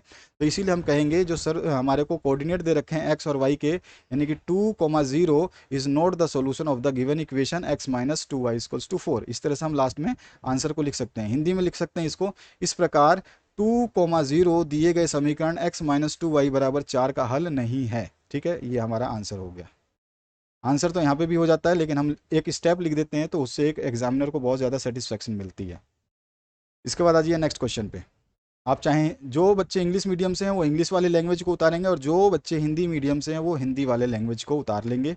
अब इसका और पार्ट करते हैं। इसका और पार्ट देखिए, इसी क्वेश्चन का और पार्ट है। मॉडल सेट्स मैंने बता दिए हैं कैसे डाउनलोड करने हैं। लास्ट वीडियो के एंड में आपको मॉडल पेपर, आपके जो टाइम टेबल जारी की गई, सभी चीज़ें अवेलेबल मिलेंगी इसी वीडियो के एंड पे। और चाहें तो आप इस वीडियो के डिस्क्रिप्शन बॉक्स में जा करके अपने 9th क्लास की प्लेलिस्ट ओपन करके सारे वीडियोज़ को देख सकते हैं। सारे सोल्यूशंस कंप्लीट रूप से अपलोड किए जा रहे हैं। इसके बाद नेक्स्ट सोल्यूशन जो है, कोशिश रहेगी कि आज नहीं तो अभी विद इन 2-3 आवर्स में हम इंग्लिश का भी सॉल्यूशन बना देंगे। तो उसके लिए आप चिंता करने की ज़रूरत नहीं है, सारे सब्जेक्ट के सॉल्यूशंस बनाए जा रहे हैं कंप्लीट। यहाँ और पार्ट में है 3x² माइनस एक्स माइनस 4 के गुणनखंड कीजिए। तो गुणनखंड करने के लिए हमें पता होगा, आपको स्कूल में भी सिखाया होगा कि बाहर वाले को मल्टीप्लाई कर देते हैं, ठीक है। और जब मल्टीप्लाई कर लेते हैं तो उतना ही हमारे जो है जोड़ने घटाने पर ये नीचे वाला आना चाहिए, ठीक है। तो देखिए बाहर वाले को मल्टीप्लाई करेंगे तो कितना आ रहा है, तो ये आ रहा है 3 × 4, तो ये हो रहा है 12, ठीक है। और ये भी आपका 12 आ गया, और अंदर क्या आना चाहिए, x आना चाहिए। तो अभी देखिए हमें मल्टीप्लाई करने पे 12 मिलना चाहिए, उन दोनों को मल्टीप्लाई करने से, यानी कि 12 जब होगा, जब मल्टीप्लाई करने से मिलना चाहिए। और x यानी कि x जो है, यानी कि वहाँ पे 1 है, तो यहाँ पे 1 जो है वो भी माइनस का, वो कब मिलना चाहिए, या तो इस जो यहाँ पे जो चीज़ों को मल्टीप्लाई करेंगे उनको प्लस करने से या माइनस करने से हमें जो है x मिलना चाहिए, वो भी माइनस का 1 मिलना चाहिए। यहाँ देखिए समझ में आएगा आपको, ये आपका पूरा का पूरा इक्वेशन वही है, 3x² माइनस एक्स माइनस 4। अब मैं x को इस तरह से तोड़ूंगा कि इन दोनों का गुणा करूं तो मुझे यहाँ पे जो है माइनस का 12 मिल जाए। तो देखिए 4 × 3 करने से 12 मिल रहा है, ठीक है। तो मैं क्या करूँगा, माइनस का 4 × 3 कर रहा हूँ तो मेरे को 12 मिल रहा है, ठीक है, माइनस का। और मुझे माइनस का 1 चाहिए, तो अगर मैं -4 और +3 करूँ तो मुझे -1 भी मिल रहा है। तो मैंने यही किया है, -4x + 3x, ठीक है। और इन दोनों को सॉल्व करूँगा तो वापस से मुझे x ही मिलेगा, ठीक है। ये चीज़ ध्यान रखनी होती है। इसका ट्रिक जो मैंने वीडियो बनाया है, ट्रिकी वीडियो, उसको भी आप देख सकते हैं, 10th क्लास के लिए बनाया था। तो ये आपका वापस से -x दे रहा है, और ये वाला 4 माइनस का इधर आ गया। अब हमें इनमें से कॉमन लेना है और फिर इनमें से कॉमन लेना है। हमने ले लिया, देखिए यहाँ पर x लेंगे कॉमन, तो x कॉमन लिया तो यहाँ पे 3x² में से एक x बाहर ले लिया, तो यहाँ पे 3x बचा तो 3x लिख दिया। यहाँ माइनस का 4 है, इसमें से x बाहर ले लिया तो केवल -4 बचा। यहाँ पे आपको जब कॉमन लेना है तो इसमें कुछ कॉमन नहीं आ रहा है, तो हम एक को कॉमन ले लेंगे, एक को मल्टीप्लाई करेंगे 3x से तो 3x आ जाएगा, और यहाँ पे माइनस का 4 है तो माइनस का 4 लिख लेंगे। ब्रैकेट के अंदर वाली कॉमन चीज़ें सेम होनी चाहिए, तभी जाके आपका सोल्यूशन सही माना जाएगा। तो ये चीज़ ध्यान रखना कि जब ब्रैकेट में आपका कॉमन सही नहीं आ रहा है, दोनों तरफ सेम आना चाहिए, अगर नहीं आएगा तो आपका क्वेश्चन गलत है। तो हम एक ब्रैकेट वाला ले लेंगे, तो x 3x - 4 ले लिया, ये हमारा ब्रैकेट वाला आंसर है। और ये जो ले लिया हमने x और प्लस का 1, तो x + 1, ठीक है। x तो ये रहा और प्लस का 1 ये रहा, तो इन दोनों को एक साथ लिख देंगे। तो इस तरह से ये हमारा ये आंसर हो जाएगा। इसी तरह से फैक्टराइज किया जाएगा। अगले क्वेश्चन को देखते हैं। बताइए कि यह बिंदु किस चतुर्थांत में स्थित है। तो सबसे पहले क्वेश्चन को देखें तो ध्यान से कि आपका 3 और 5 है, और मैंने बताया था आप चतुर्थांश को थोड़ा सा ध्यान से दोबारा से नोट कर लीजिए या फिर याद करके रखें हैं। आपको इधर दोनों प्लस होगा तो इसका अपोजिट साइड में दोनों माइनस होंगे, और इधर आपका माइनस प्लस होगा तो इधर प्लस और माइनस होगा, ठीक है। अपोजिट अपोजिट होता है। तो आप देखिए प्लस प्लस यानी कि दोनों पॉजिटिव है, तो ये वाला 3 और 5 कहाँ पर है आपके, फर्स्ट, ये फर्स्ट कोऑर्डिनेट होता है आपका, ये सेकंड होता है, ये थर्ड वाला होता है क्वाड्रेंट, और ये फोर्थ वाला क्वाड्रेंट होता है। तो यहाँ पे फर्स्ट वाले में दोनों प्लस होते हैं, तो यहाँ पे दोनों ये प्लस वाला +3 है और +5 है। तो हम क्या लिखेंगे, बिंदु 3 और 5 पहले चतुर्थांत में स्थित है। ये हो गया हमारा आंसर पहला। दूसरा 2, -5, तो यहाँ पे आपका एक तो प्लस का है और दूसरा माइनस का है ना। तो प्लस और माइनस कहाँ होता है, तो देखिए यहाँ पे प्लस और माइनस चौथे में है ना, प्लस माइनस। तो हमारा चौथे चतुर्थांत में जो है 2 - 5 है, तो यहाँ पर दूसरा सॉल्यूशन हो गया। लेकिन इंग्लिश में इस क्वेश्चन को थोड़ा सा चेंज किया गया है। इसमें देखिए इंग्लिश में -3 है और फिर 5 है, तो अब हमें क्या करना है, हमें ढूंढना है माइनस का एक साइन पहला वाला और दूसरा प्लस का साइन। प्लस का 5 है तो माइनस प्लस कहाँ होता है, तो माइनस प्लस सेकंड में होता है। तो हमारा पे आ जाएगा जो आपका क्वेश्चन है, तो -5 लाइज इन सेकंड क्वाड्रेंट। तो ये हमारा उसका आंसर हो गया इंग्लिश वाले वर्जन का। इसका आंसर देख रहे हैं हिंदी वाले वर्जन का, हम दोनों कर चुके हैं, ये दोनों हिंदी वर्जन है।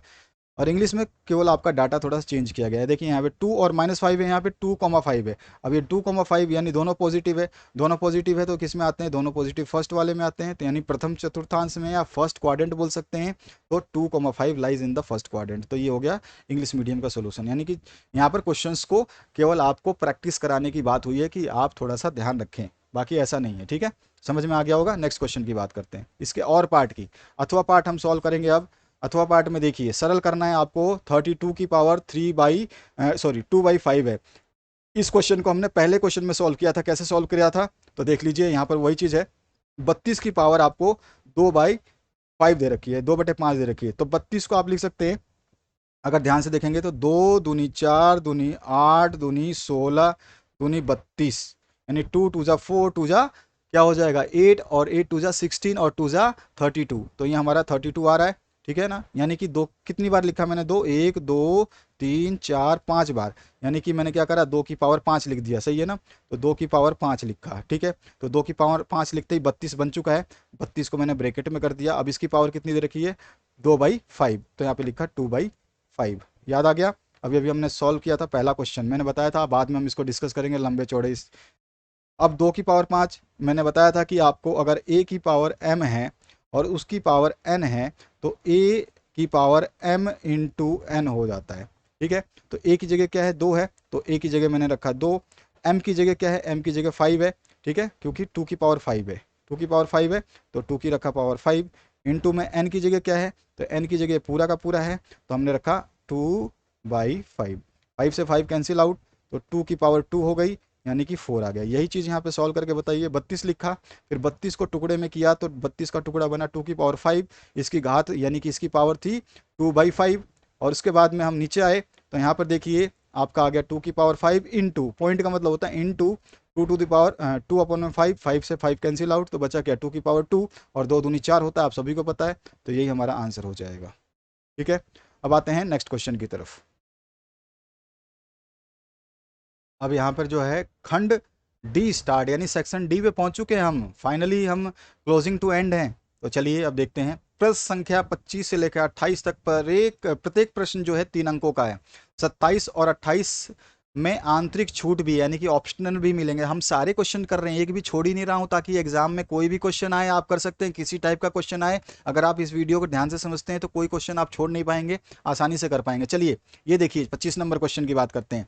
यहाँ पे दिया है 0.6 बार, 6 के ऊपर जो है ये बार लगा हुआ है, ठीक है, आप पूरा मत मानिए, 6 के ऊपर लगा हुआ है को p/q, यानी इसको बटे के फॉर्म में, ये पॉइंट के फॉर्म में लिखा हुआ है, अब हम इसको बटे के फॉर्म में लिखना है, p/q यानी रैशनलाइज करना है के रूप में व्यक्त कीजिए, और pq पूर्णांक है तथा q जो है 0 के बराबर नहीं है। Express 0.6 bar in the form of p/q where p and q are integers और q is not equals to 0, ठीक है। तो चलिए स्टार्ट करते हैं, बहुत ही सिंपल है। लेट, मान लीजिए, यहाँ पे माना कर लो, माना हिंदी में लिख लेना, ठीक है, मैं भूल गया माना लिखना।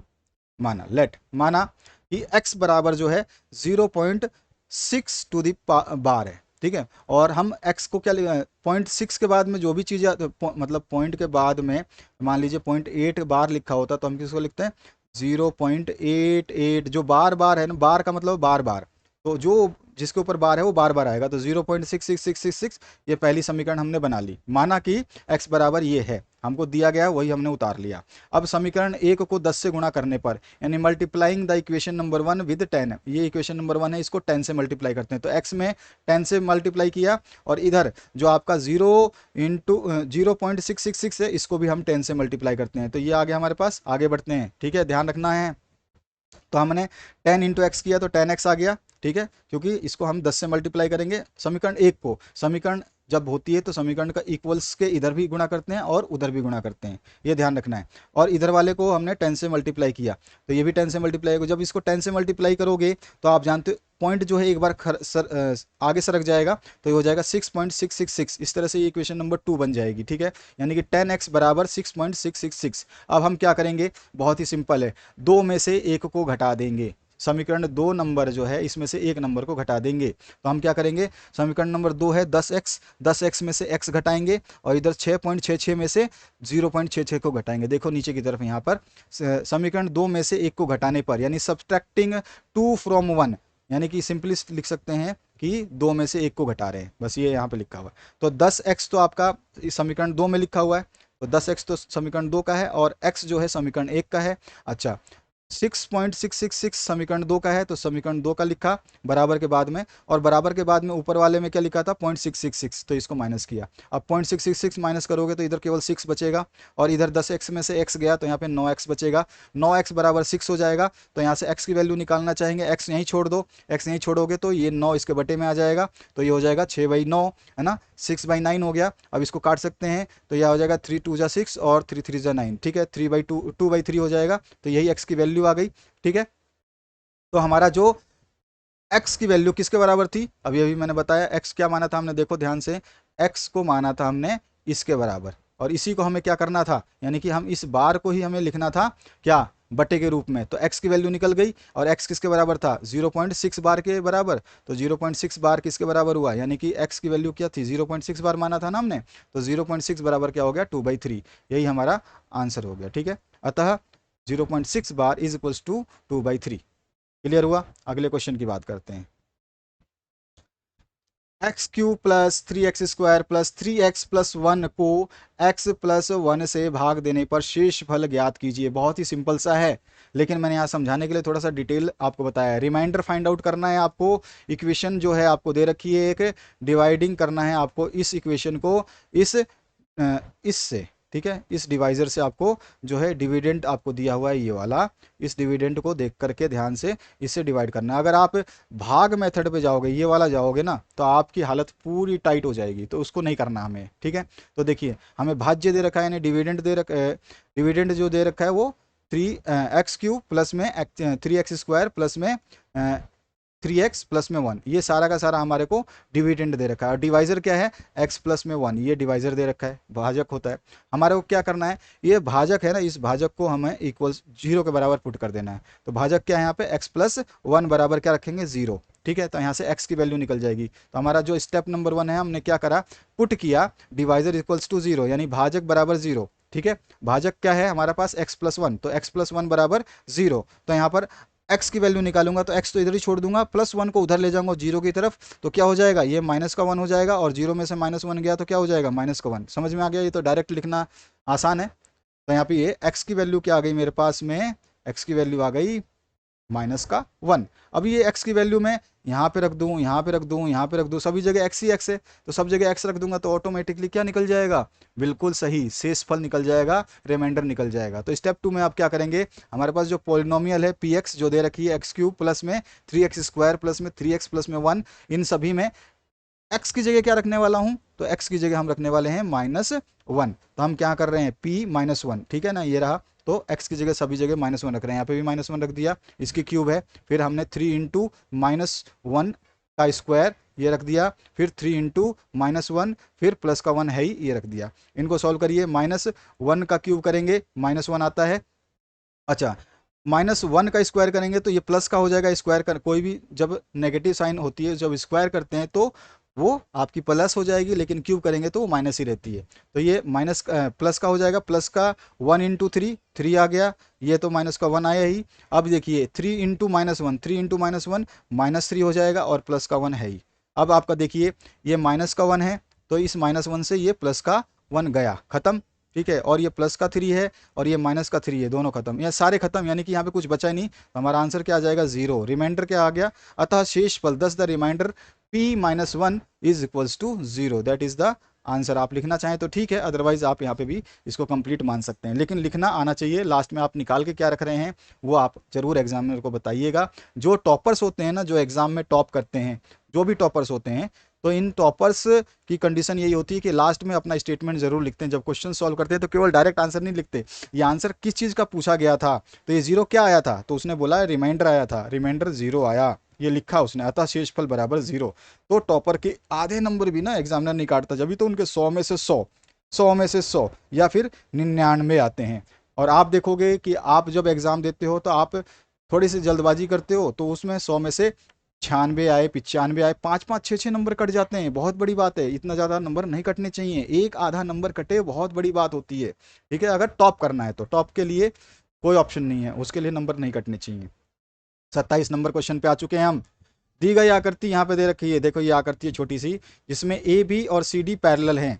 ये आपका ए बी है, ये रेखा ए बी है, ठीक है, और ये सी डी है, ये समानांतर है आपस में, पैरेलल मतलब समानांतर हैं, ठीक है।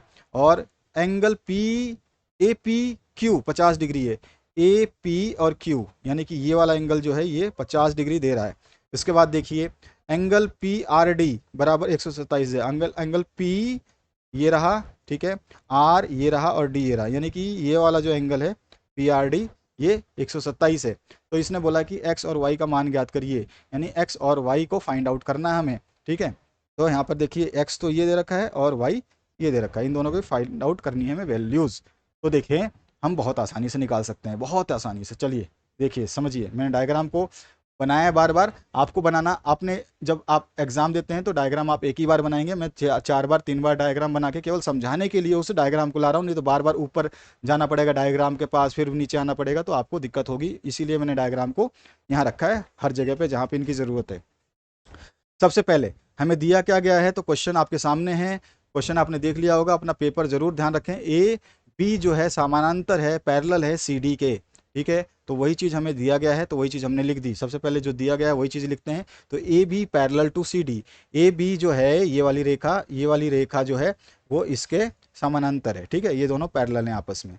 अगला, और पी क्यू तिर्यक रेखा है, पी क्यू यानी कि जब दो समानांतर रेखा है तो पी क्यू जो है ये तिर्यक रेखा है, यानी कि ये वाला जब आप लाइन देखोगे ना तो ये ऐसे सीधी जा सकती है, ठीक है। और इसी तरह से ये सीधी आते आते पी क्यू है ना, पी से क्यू की तरफ बढ़ रहे, तो इस तरह से ये आ गई। ये तिर्यक रेखा है। आपने देखा होगा कि आपके स्कूल में बताया होगा ऐसे तिर्यक रेखा होती है।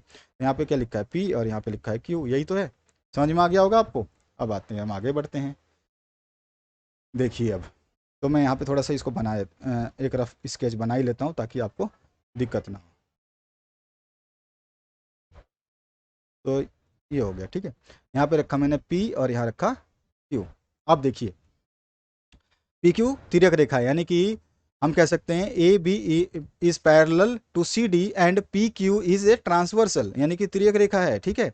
अतः हैंस, हैंस क्या होगा, अतः angle A P Q is equals to X. ध्यान से देखिए, एंगल ए, ठीक है, फिर पी और फिर क्यू, क्या है, एंगल ए फिर पी और फिर क्यू। तो यहाँ पर देखेंगे ये किसके बराबर है, तो x के बराबर है। क्यों है भैया x के बराबर, क्योंकि ये वाला जो एंगल होता है, ये वाला एंगल ये होता है अल्टरनेट एंगल इसके बराबर। और इसकी वैल्यू कितनी दे रखी है, 50। तो इसकी वैल्यू कितनी दे रखी है, x। ये अगर x है तो ये भी क्या होगा, x ही होगा ना, ठीक है।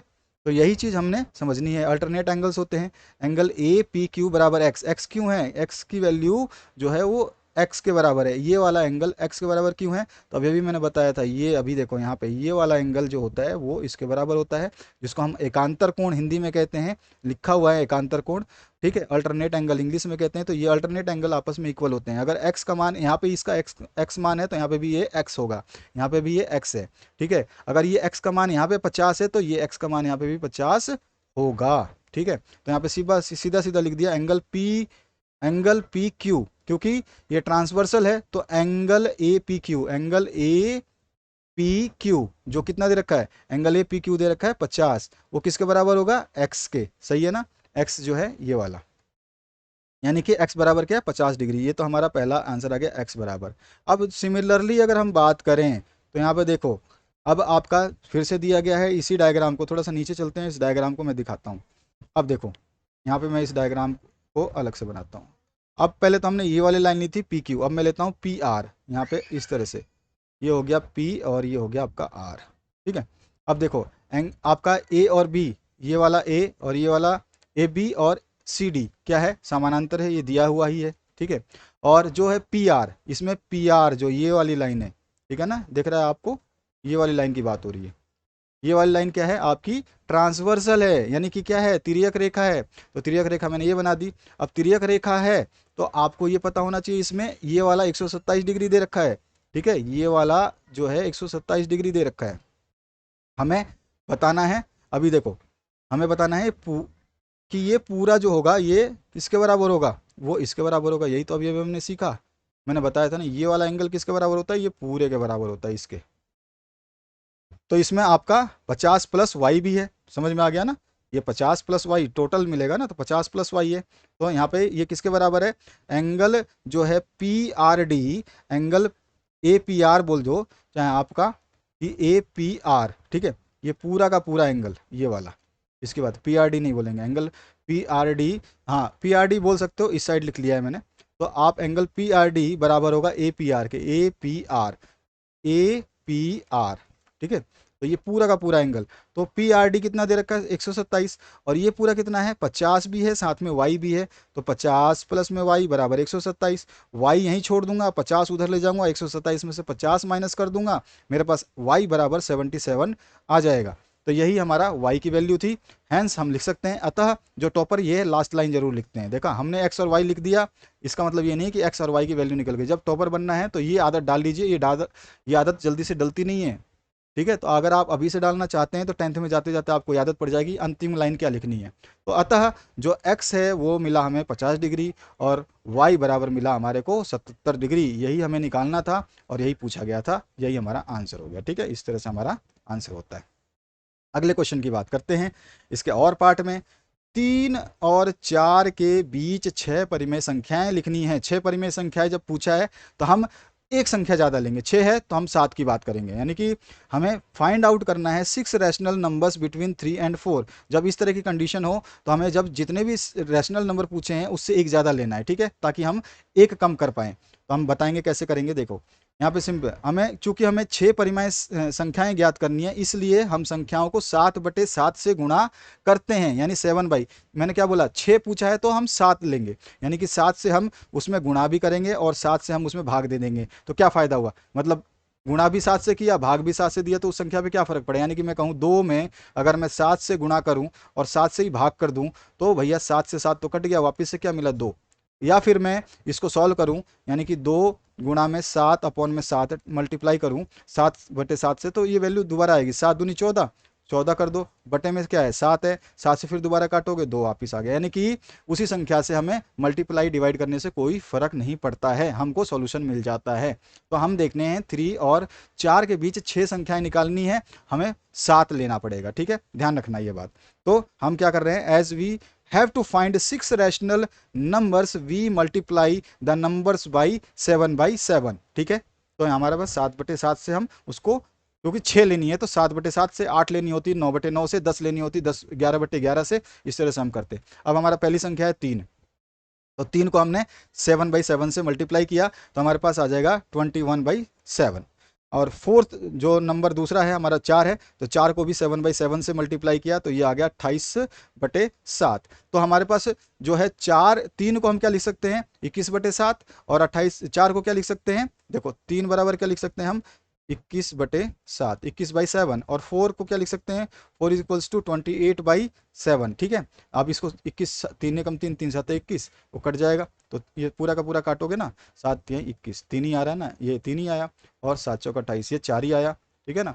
तो यहाँ पर हमको कहने का मतलब ये है कि हम इनको इस तरह से लिख सकते हैं। अब हमने एक चीज़ तो देखी कि 21/7 आ गया, 28/7 आ गया, तो 21 के बाद क्या आता है 22/7 आ सकता है, 23/7 आ सकता है, ठीक है, 24/7 आ सकता है, इसी तरह से 25/7, 26/7, ठीक है, और 27/7, क्योंकि 28 तो है ही, 28 नहीं लेंगे, 21 नहीं लेंगे, तो 22, 23, 24, 25, 26, 27/7, ये सारे के सारे हमने 7 नंबर, तो 1 2 3 4 5 और 6 ही नंबर निकालने थे।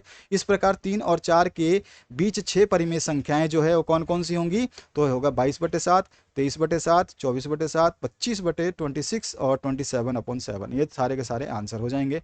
इस तरह से हमें लिख देना है 6 रैशनल नंबर्स बिटवीन 3 एंड 4 और 21/7 और 28/7 आर ये, ठीक है। तो यही हमारा आंसर हो गया। 28 नंबर क्वेश्चन की तरफ मूव करते हैं।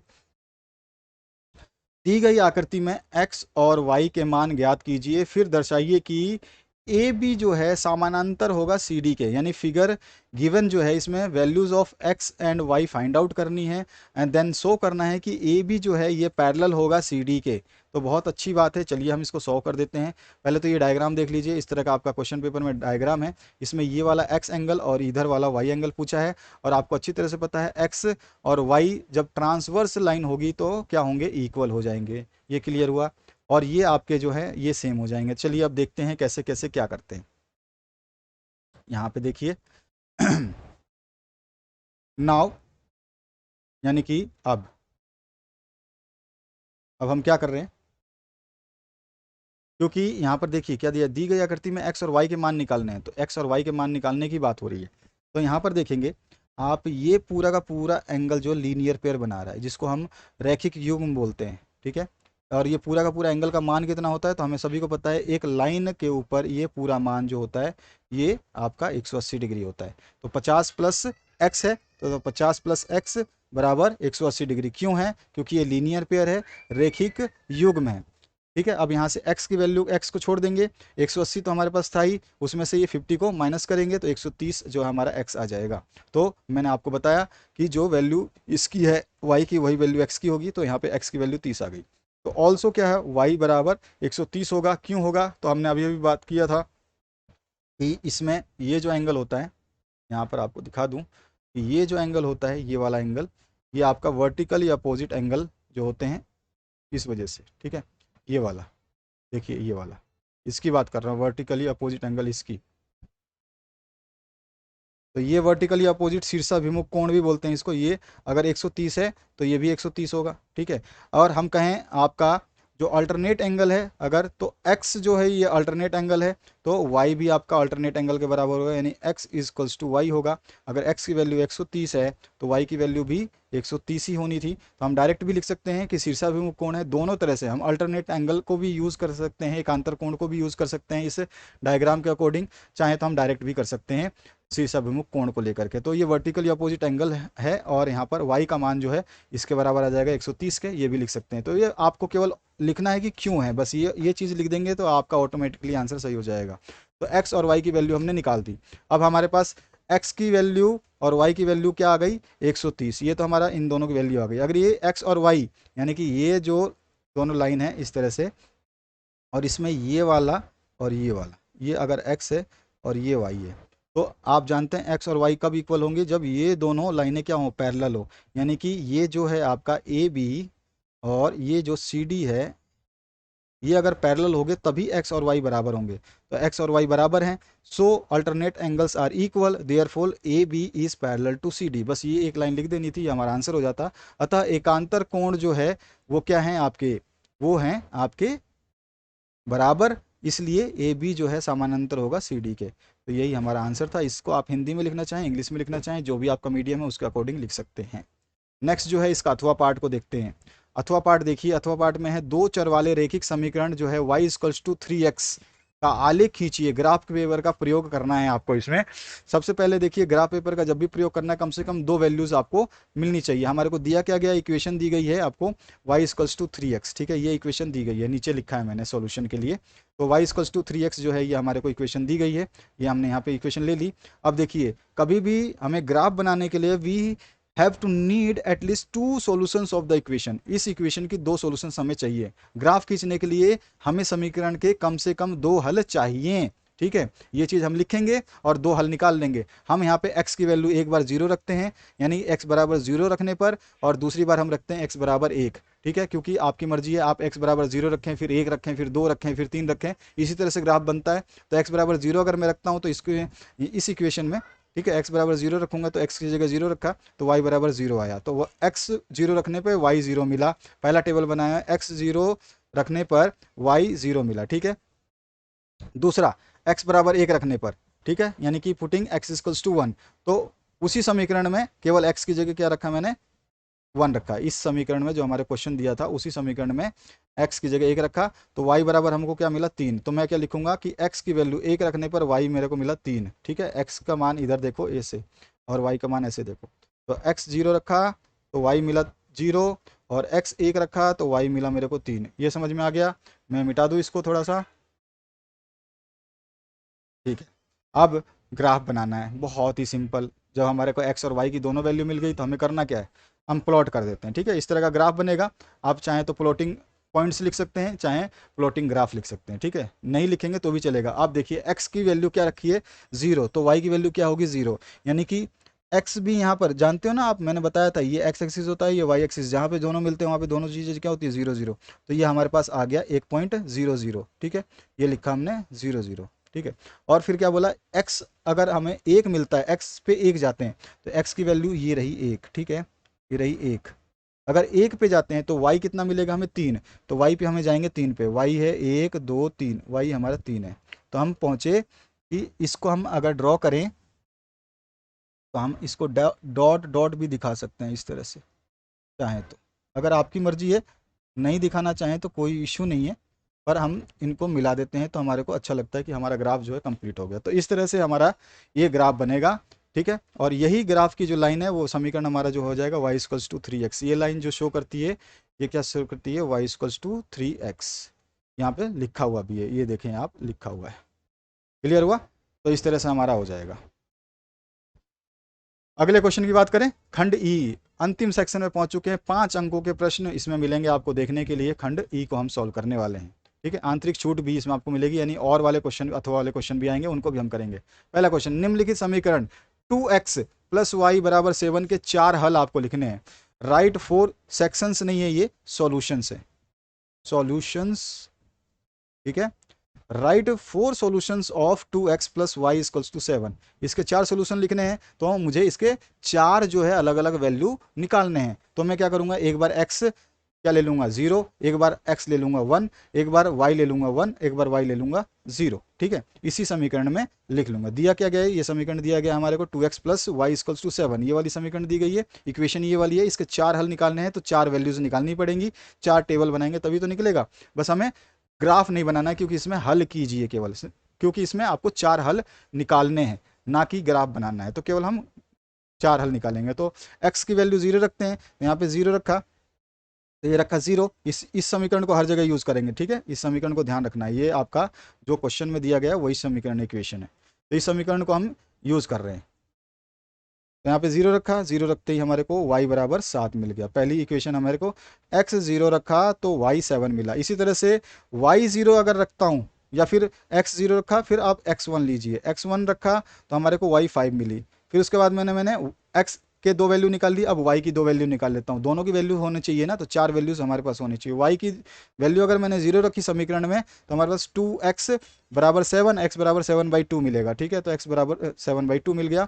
और इसके बाद में अगर y की वैल्यू 1 रखता हूँ, तो ये मिल जाएगा, इधर आएगा -6 6/2 3 आ जाएगा। तो यहाँ पर अगर y की वैल्यू 1 रखता हूँ, तो आपका x की वैल्यू जो है 3 आ जाएगी। तो इस तरह से हमारे पास वैल्यूज़ आ गई। इन वैल्यूज़ को मैं अपने सारणी में लिख दूंगा कि मैंने क्या क्या करा था। देखिए, x जब 0 रखा, x जब 0 रखा, तो मुझे क्या मिला, y 7 मिला, तो y 7 लिख दिया, ठीक है। x 0 तो y 7 नीचे लिख दिया। अच्छा, फिर मैंने क्या कहा, x जो है अगर मैं 1 रखता हूँ, x मैंने 1 रखा, चाहे आप देख लीजिए यहाँ पर कोई भी आप रख सकते हैं। x आपको 7/2 मिला, x आपको 7/2 मिला, तो y कितना था 0, तो आपने लिखा कि x 7/2 मिला था, तब y हमने 0 रखा था।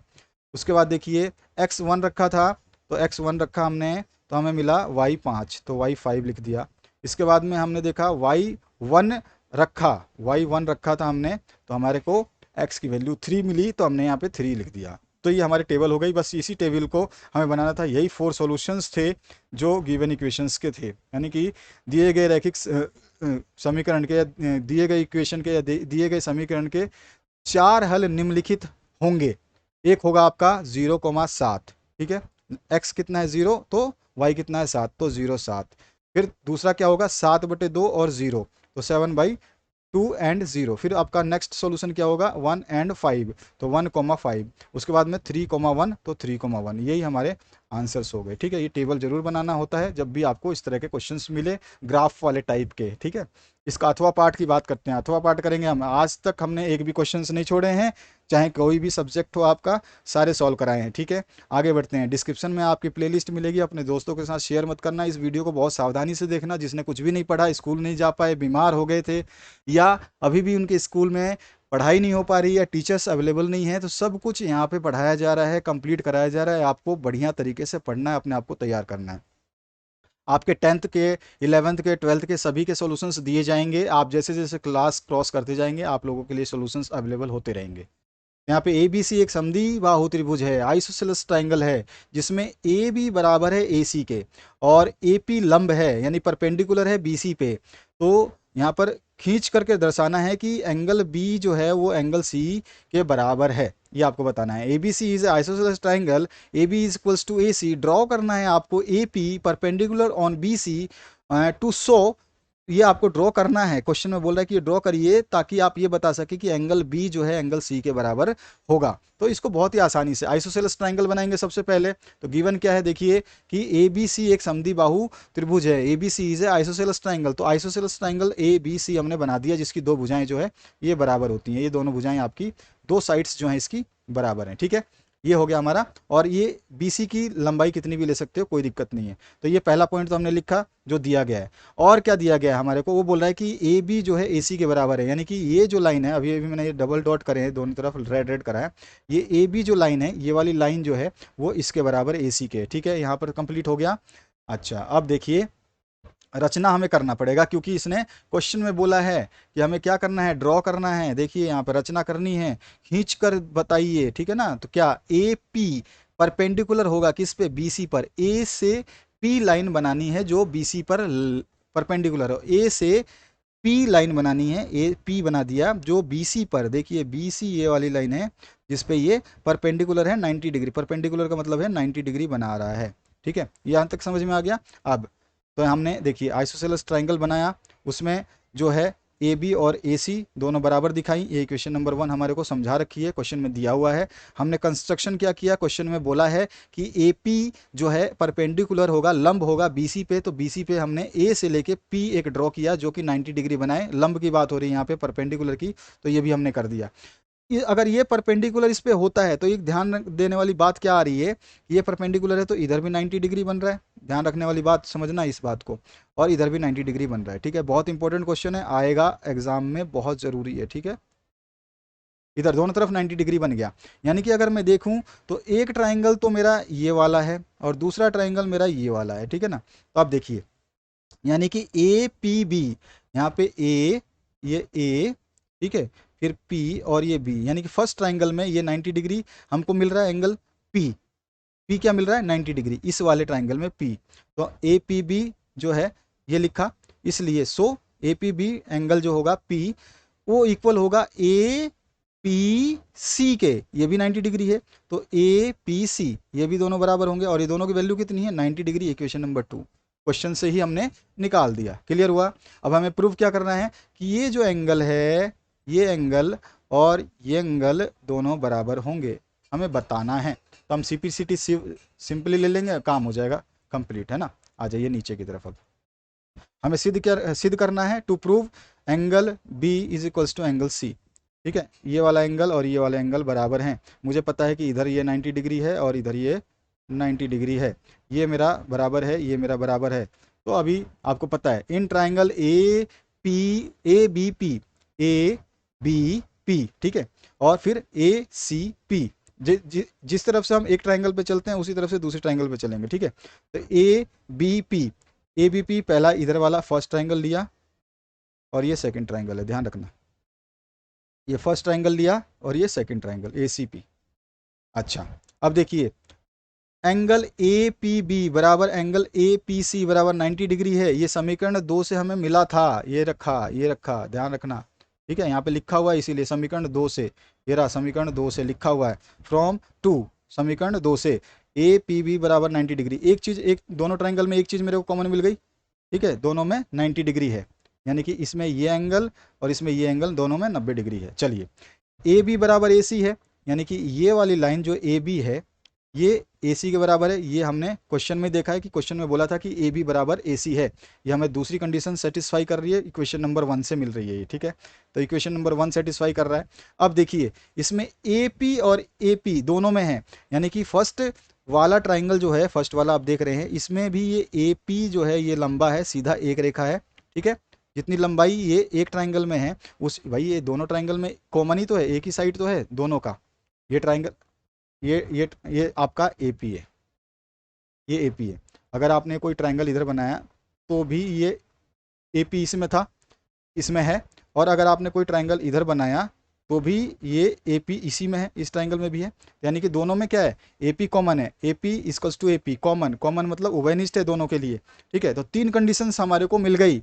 तो देखो यहाँ पे राइट हैंड जो साइड वाला फॉर्मूला जो है लग रहा है कॉन्ग्रुएंसी रूल, या जिसको सर्वांशमता नियम कहते हैं RHS वाला, वो लग रहा है क्योंकि इसमें 90 डिग्री मिल रहा है, दो आपको साइड्स मिल रही हैं कंप्लीट, है ना। तो यहाँ पर आपका जो है A P A B P, जो ए बी पी पहला त्रिभुज है वो कॉन्गुरेंट होगा ए सी पी के दूसरे के, क्योंकि हमने दोनों ट्राइंगल में देखा कि दोनों ट्राइंगल में 90 डिग्री के दो कोण एंगल बन रहे हैं। ए बी और ए सी जो साइड है वो हमारी बराबर है, और जो एक और साइड है आपकी वो भी बराबर है, और इसमें 90 डिग्री का है। दो साइड्स और एक एंगल दोनों में जब कॉमन होते हैं तो कॉन्ग्रुएंसी रूल लागू होता है, और जब एंगल 90 डिग्री का हो तो राइट हैंड साइड रूल आपका लग जाता है। तो हम सीपीटी से कह सकते हैं, ठीक है, corresponding parts of congruent triangle, जिसको हम बोलते हैं corresponding parts of congruent triangle, CPCT द्वारा हम कह सकते हैं कि एंगल जो बी है, अगर इसमें ये बराबर है, इसमें ये 90 डिग्री है, ठीक है, आपका इसमें जीरो ये बराबर है, इसमें ये साइड बराबर है, इसमें ये वाली बीच वाली साइड बराबर है, तो automatically angle B equals to angle C हो जाएगा by C P C T. तो so angle B is equals to angle C by C P C T या सी पी सी टी द्वारा, इसीलिए इति सिद्धम हम लिख देंगे, हैंस प्रूव्ड। ठीक है, ये हमारा आंसर हो गया। आते हैं नेक्स्ट की तरफ। हमें गुणनखंड करने हैं 27x³ प्लस में y³ प्लस में z³ माइनस 9xyz। देखियो जब इसमें क्यूब क्यूब लग रहा है ना, तो मुझे लग रहा है कि ये क्यूब वाला फॉर्मूला है, तो क्यूब वाला फॉर्मूला यूज़ करेंगे हम, ठीक है ना। तो सबसे पहले हमने इस इक्वेशन को उतारा, ये इक्वेशन जो हमें दे रखी है 27x³ y³ plus z³ minus 9xyz लिख दिया। अब इसको हम क्या करेंगे, पहले तोड़ लेते हैं, इसको तोड़ते हैं। देखिए इसको क्या कर सकते हैं हम, 3 × 3 × 3 लिख सकते हैं ना इसको, 27 को 3 × 3 × 3 लिख सकते हैं, यानी कि 3 की पावर 3 लिख सकते हैं ना। तो यहाँ पर क्या लिख सकते हैं, 3 × x की पावर 3, ठीक है। तो यहाँ पे आप इसको खोलेगा वापस से आपको 27 मिल जाएगा। y³ है ही, z³ है ही, और 9 को हम एज इट इज़ लिख सकते हैं, बाद में ब्रेक कर लेंगे अगले स्टेप में। तो हमने क्या करा, यहाँ पर 3x³ यहाँ पे लिखा एज इट इज़ ये वाला, उसके बाद में y³ लिखा, ये z³ लिखा। अब यहाँ पे ये 9 जो है ना ये वाला, इसको 9 को क्या लिख सकते हैं, 3 × 3 फिर क्या है x × y × z, ठीक है। तो ये लिख दिया हमने। अब इस तरह का ये फॉर्मूला बना। अब इसको हम एक आइडेंटिटी जानते हैं, कौन सी आइडेंटिटी होती है, a³ plus b³ plus c³ minus 3abc का फॉर्मूला जो होता है इस तरह से खुलेगा। इसमें क्या होता है, a plus B plus C into a² plus b² plus c², फिर क्या होता है minus ab minus B C minus C A, ठीक है। एक बार ए बी फिर बी सी फिर सी ए, ठीक है, अलग अलग आते हैं। अब इसमें कुछ नहीं है, ए बी आएगा तो सी नहीं आएगा, बी सी आएगा तो ए नहीं आएगा, सी ए आएगा तो आपका बी नहीं आएगा, यानी कि एक मिस होगा। तो या बाकी सारे माइनस में होते हैं और इधर के सारे प्लस में होते हैं। ये समझ में आ गया। अब हमारे को देखो, इसमें ए की जगह ए तो ये है, बी आपका ये है और सी ये है। तो ए की जगह क्या है, तो ए की जगह मैंने देखा कि 3x है, ध्यान देना, अंदर ब्रैकेट के अंदर की बात कर रहा हूँ। बी की जगह क्या है, y है, तो बी की जगह y ले लिया। और सी की जगह क्या है, सी की जगह z है, सी की जगह z ले लिया। ए बी सी का मान रखने पर, putting the value of A B C, तो ए बी सी का मान जो है इस वाले समीकरण में हम रख देंगे, आसानी से हमारा सोल्यूशन हो जाएगा। अब ए की जगह हमने रखा 3x, ठीक है, यहाँ से सारा समीकरण में मान रख रहा हूँ। y की बी की जगह y रखा, ठीक है, क्योंकि बी की जगह क्या है y रखना है। यहाँ पे देखो ध्यान से, बी की जगह क्या रखना है, सी की जगह z रखना है, तो y रख दिया, z रख दिया। अब आगे a का स्क्वायर, यानी कि a क्या है 3x², तो 3x² कर दिया, y का स्क्वायर कर दिया, फिर z का स्क्वायर, ये सारे प्लस वाले। अब आते हैं हम माइनस वाले, ए बी यानी कि 3x × y, तो 3x तो है ही, और यहाँ पे क्या है माइनस का साइन है, तो माइनस लगा हुआ है, ध्यान रखना। तो 3x × y, फिर से माइनस का साइन, b × c यानी कि y × z, फिर माइनस का साइन यानी कि z × a, ठीक है, ये हो गया। अब इनको हम सॉल्व कर देते हैं, बस हो गया ख़त्म।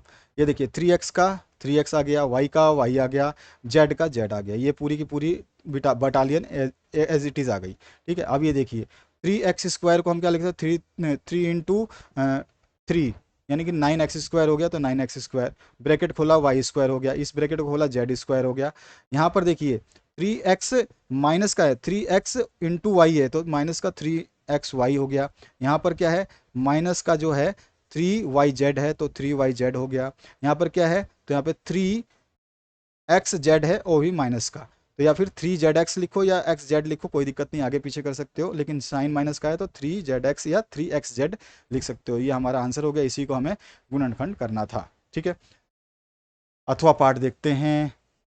देखिए अथवा पाठ, सिद्ध कीजिए कि त्रिभुज के तीनों कोणों का योग जो है 180 डिग्री होता है। बहुत इंपॉर्टेंट, वेरी आईएमपी में ये शामिल होता है। आईएमपी बहुत इंपॉर्टेंट क्वेश्चंस दे रखे हैं आपको।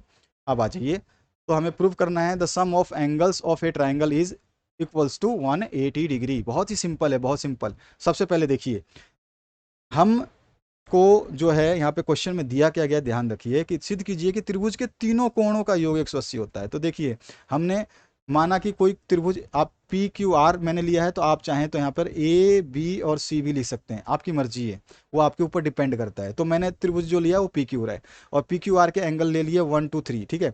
तो एंगल 1, एंगल 2, एंगल 3 कोणों वाला एक त्रिभुज पी क्यू आर जो है वो दिया हुआ है, या हमने मान लिया है, ठीक है। आप दिया दिया हुआ मान लीजिए, दिया हुआ मानिए या फिर मान लीजिए, क्योंकि इसमें ऐसा बोला है कि प्रूव करना है। तो प्रूव करने के लिए आप दिया हुआ भी लिख सकते हैं, माना भी लिख सकते हैं। अगर आपको दिया हुआ गलत लग रहा है तो यहाँ पे आप माना लिख सकते हैं, माना, ठीक है। लेट, यहाँ पे लेट कर सकते हैं। Let angle 1, angle 2, angle 3 angle कोण वाला एक जो है त्रिभुज पी क्यू आर है, या फिर आप इंग्लिश में लिखेंगे तो angle P Q R with angles 1 2 and 3, ठीक है। तो यहाँ पे पहले मैंने डायग्राम बनाने का है।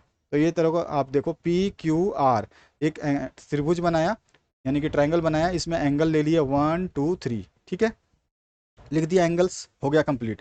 सिद्ध क्या करना है, यहाँ पे क्वेश्चन में बोला है कि तीनों कोणों का योग, यानी एंगल 1 प्लस में एंगल 2 प्लस में एंगल 3 जो है 180 डिग्री होना चाहिए, हमें सिद्ध करना है। रचना क्या करनी है, तो हम इसमें एक रचना करेंगे। रचना नहीं करेंगे तो हमारा एंगल जो है प्रूव नहीं हो पाएगा, तो हमें सिंपल सा एक रचना कर देनी है। रचना क्या करनी है कि हमें क्या करना है, ड्रॉ करना है एक लाइन एक्स वाई। देखिए, ये एक्स और वाई जो लाइन है, ये ऐसे ड्रॉ करेंगे कि ये passing through the P and parallel to Q R. इस क्यू आर जो नीचे वाली ये वाली लाइन दिख रही है आपको, ये वाली, ठीक है, इसके पैरेलल जो है ये आपकी लाइन होगी, ये वाली, ठीक है। पैरेलल मतलब समानांतर, ठीक है। क्यू आर के समानांतर, यानी क्यू, ये वाला क्यू और ये वाला आर के समानांतर पी से गुजरने वाली एक रेखा एक्स वाई खींचें। ये हमने रचना कर दी, कंस्ट्रक्शन कर दिया। अब आगे बढ़ते हैं, ध्यान रखना। उपपत्ति, उपपत्ति में देखिए बहुत अच्छा है। प्रूफ क्या करना है, सबसे पहले 4 line X Y and Q R with transversal P Q. Transversal क्या लिया है, पी क्यू। तो यहाँ पर देखते हैं, नीचे मैंने डायग्राम लिया होगा, यस लिया है। अब देखिए, थोड़ा सा समझदारी से समझदार बनना जरूरी है आपको, अन्यथा क्या होता है, गड़बड़ हो जाएगी। अब देखिए,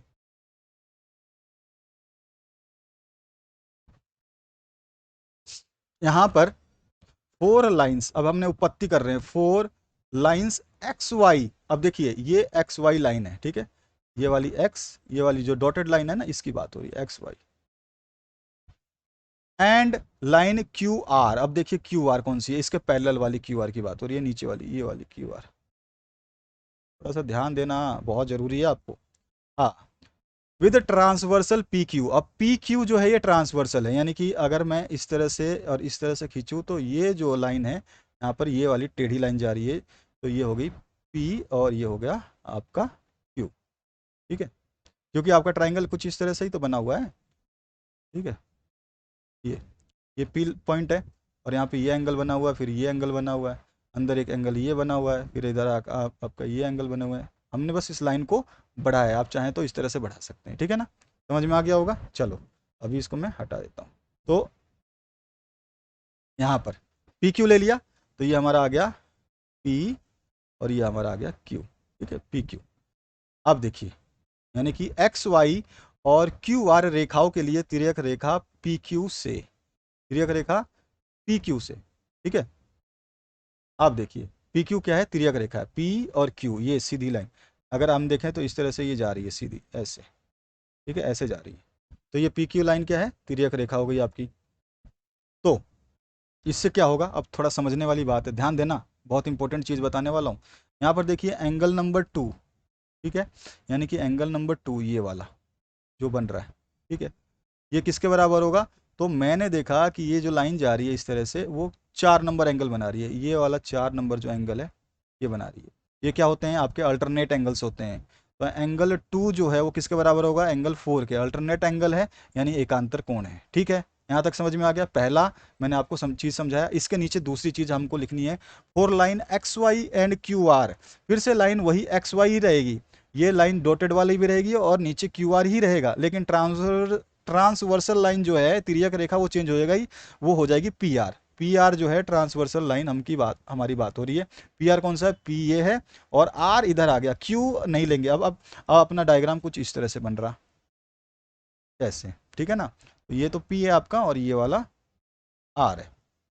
इसी तरह से अब इसमें देखिए, इसमें जो है ये वाला एंगल 3 नंबर बता रहा है, एंगल 3 नंबर है, ठीक है। और ये किसके बराबर है, 3 नंबर एंगल किसके बराबर होगा, तो पता है ये वाला एंगल 5 नंबर के बराबर होगा। इधर वाला एंगल जो है वो इधर वाले एंगल के बराबर होगा, क्योंकि ये वाला एंगल किसके बराबर होता है, ट्रांसवर्सल आपका अल्टरनेट एंगल होता है, और अल्टरनेट एंगल आपस में इक्वल होते हैं। 3 नंबर हो जाएगा 5 वाले के बराबर, ये 5 नंबर है। समझ में आ रहा है आपको। अब सिंपली हमें कुछ नहीं करना है, सारा काम हो चुका है, ठीक है। तो ये अल्टरनेट है, एकांतर कोण है, इसलिए 3 और 5 बराबर होंगे। यहाँ तक ठीक है, आगे बढ़ते हैं, बस हो गया खत्म अब तो। Also for line X Y, line X Y के लिए क्या है, देखो ये एक्स और वाई लाइन है ना, इसके लिए क्या होगा कि हम देखेंगे कि कोण 1, 5 और 4 ये सारे मिला के 180, यानी कि यहाँ से लेकर के, मैंने अभी अभी बताया था ऊपर की, किसी भी लाइन के ऊपर अगर ऐसा कोण बनाए तो वो 180 डिग्री बनता है, ठीक है। तो एंगल 1 प्लस में एंगल 4 प्लस में एंगल 5 बराबर क्या हो जाएगा, ये बराबर हो जाएगा 180 के। वही चीज़ लिखा है, angle 1 angle 4 angle 5 equals to 180, because linear pair क्या है, ये रेखिक युग्म है, ठीक है ना। अब दूसरा हम इसमें इसी से क्या लिख सकते हैं, एक चीज़ और लिख सकते हैं, ध्यान देना कि एक की जगह एक ही लिखा मैंने, ठीक है ना। अब 4 की जगह 2 लिख सकता हूँ, क्यों लिख सकता हूँ भैया, थोड़ा सा समझना।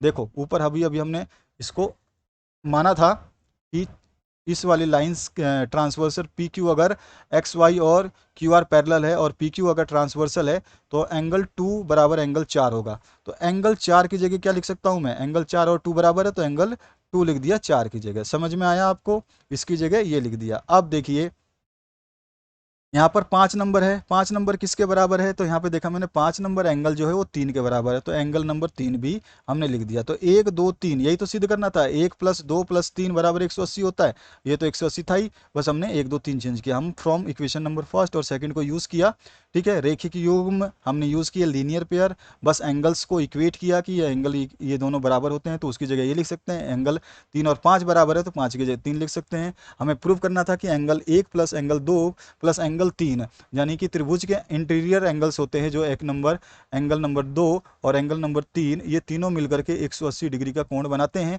यही चीज़ हमें प्रूव करनी थी। समीकरण 1 और 2 से हमने इसको प्रूव कर दिया। Hence sum of all angles of a triangle is equal to 180 degree, यही हमें प्रूव करना था। अतः त्रिभुज के सभी कोणों का योग 180 के बराबर होता है, यही हमें प्रूव करना था। हैंस प्रूव्ड इति सिद्धम, आंसर जो है हमारा कंप्लीट हुआ। अगले वीडियो में जो है हम जरूर देख लेना, उसमें मैं आपको हिंदी इंग्लिश जो भी आपके सब्जेक्ट बचे हैं, साइंस सोशल साइंस, उनको कंप्लीट कराऊंगा। मैक्सिमम कमेंट करिए, मैक्सिमम शेयर करिए, और इस वीडियो में जो ये पेपर है इसको जरूर देख लीजिएगा। फर्स्ट टर्मिनल एग्जाम का जो पेपर है ड्राइंग का, ये मैंने सॉल्व कर दिया है, इसको भी आप देख सकते हैं। डिस्क्रिप्शन बॉक्स में लिंक अवेलेबल है, और अभी आपके सामने वीडियो की जो है स्क्रीन आ रही है, छोटा सा आइकन आएगा, उस पर टच करके भी आप डायरेक्ट देख सकते हैं। अपने दोस्तों को शेयर करना और चैनल पे बने रहना बिल्कुल ना भूलें। कब आपके लिए कितने स्टडी मटेरियल्स पहुंचते रहेंगे आपको पता भी नहीं चलेगा, इसलिए हमेशा एक्टिव रहें और अपने दोस्तों के साथ हमेशा इस चैनल पे बने रहें। मैक्सिमम कमेंट करें ताकि हमको पता चले कि आपको कोई प्रॉब्लम तो नहीं है, कोई परेशानी तो नहीं है। आशा करता हूँ इस वीडियो से आप लोगों को बहुत ज़्यादा हेल्प मिलेगी। इस वीडियो को देख करके ज़रूर आप अपने दोस्तों को रिकमेंड करें ताकि वो लोग भी पढ़ करके अपना स्कोर अच्छा कर सके। तो आशा करता हूँ इस वीडियो से अच्छा स्कोर कर पाएंगे। Thank you very much, have a good day, जय हिंद।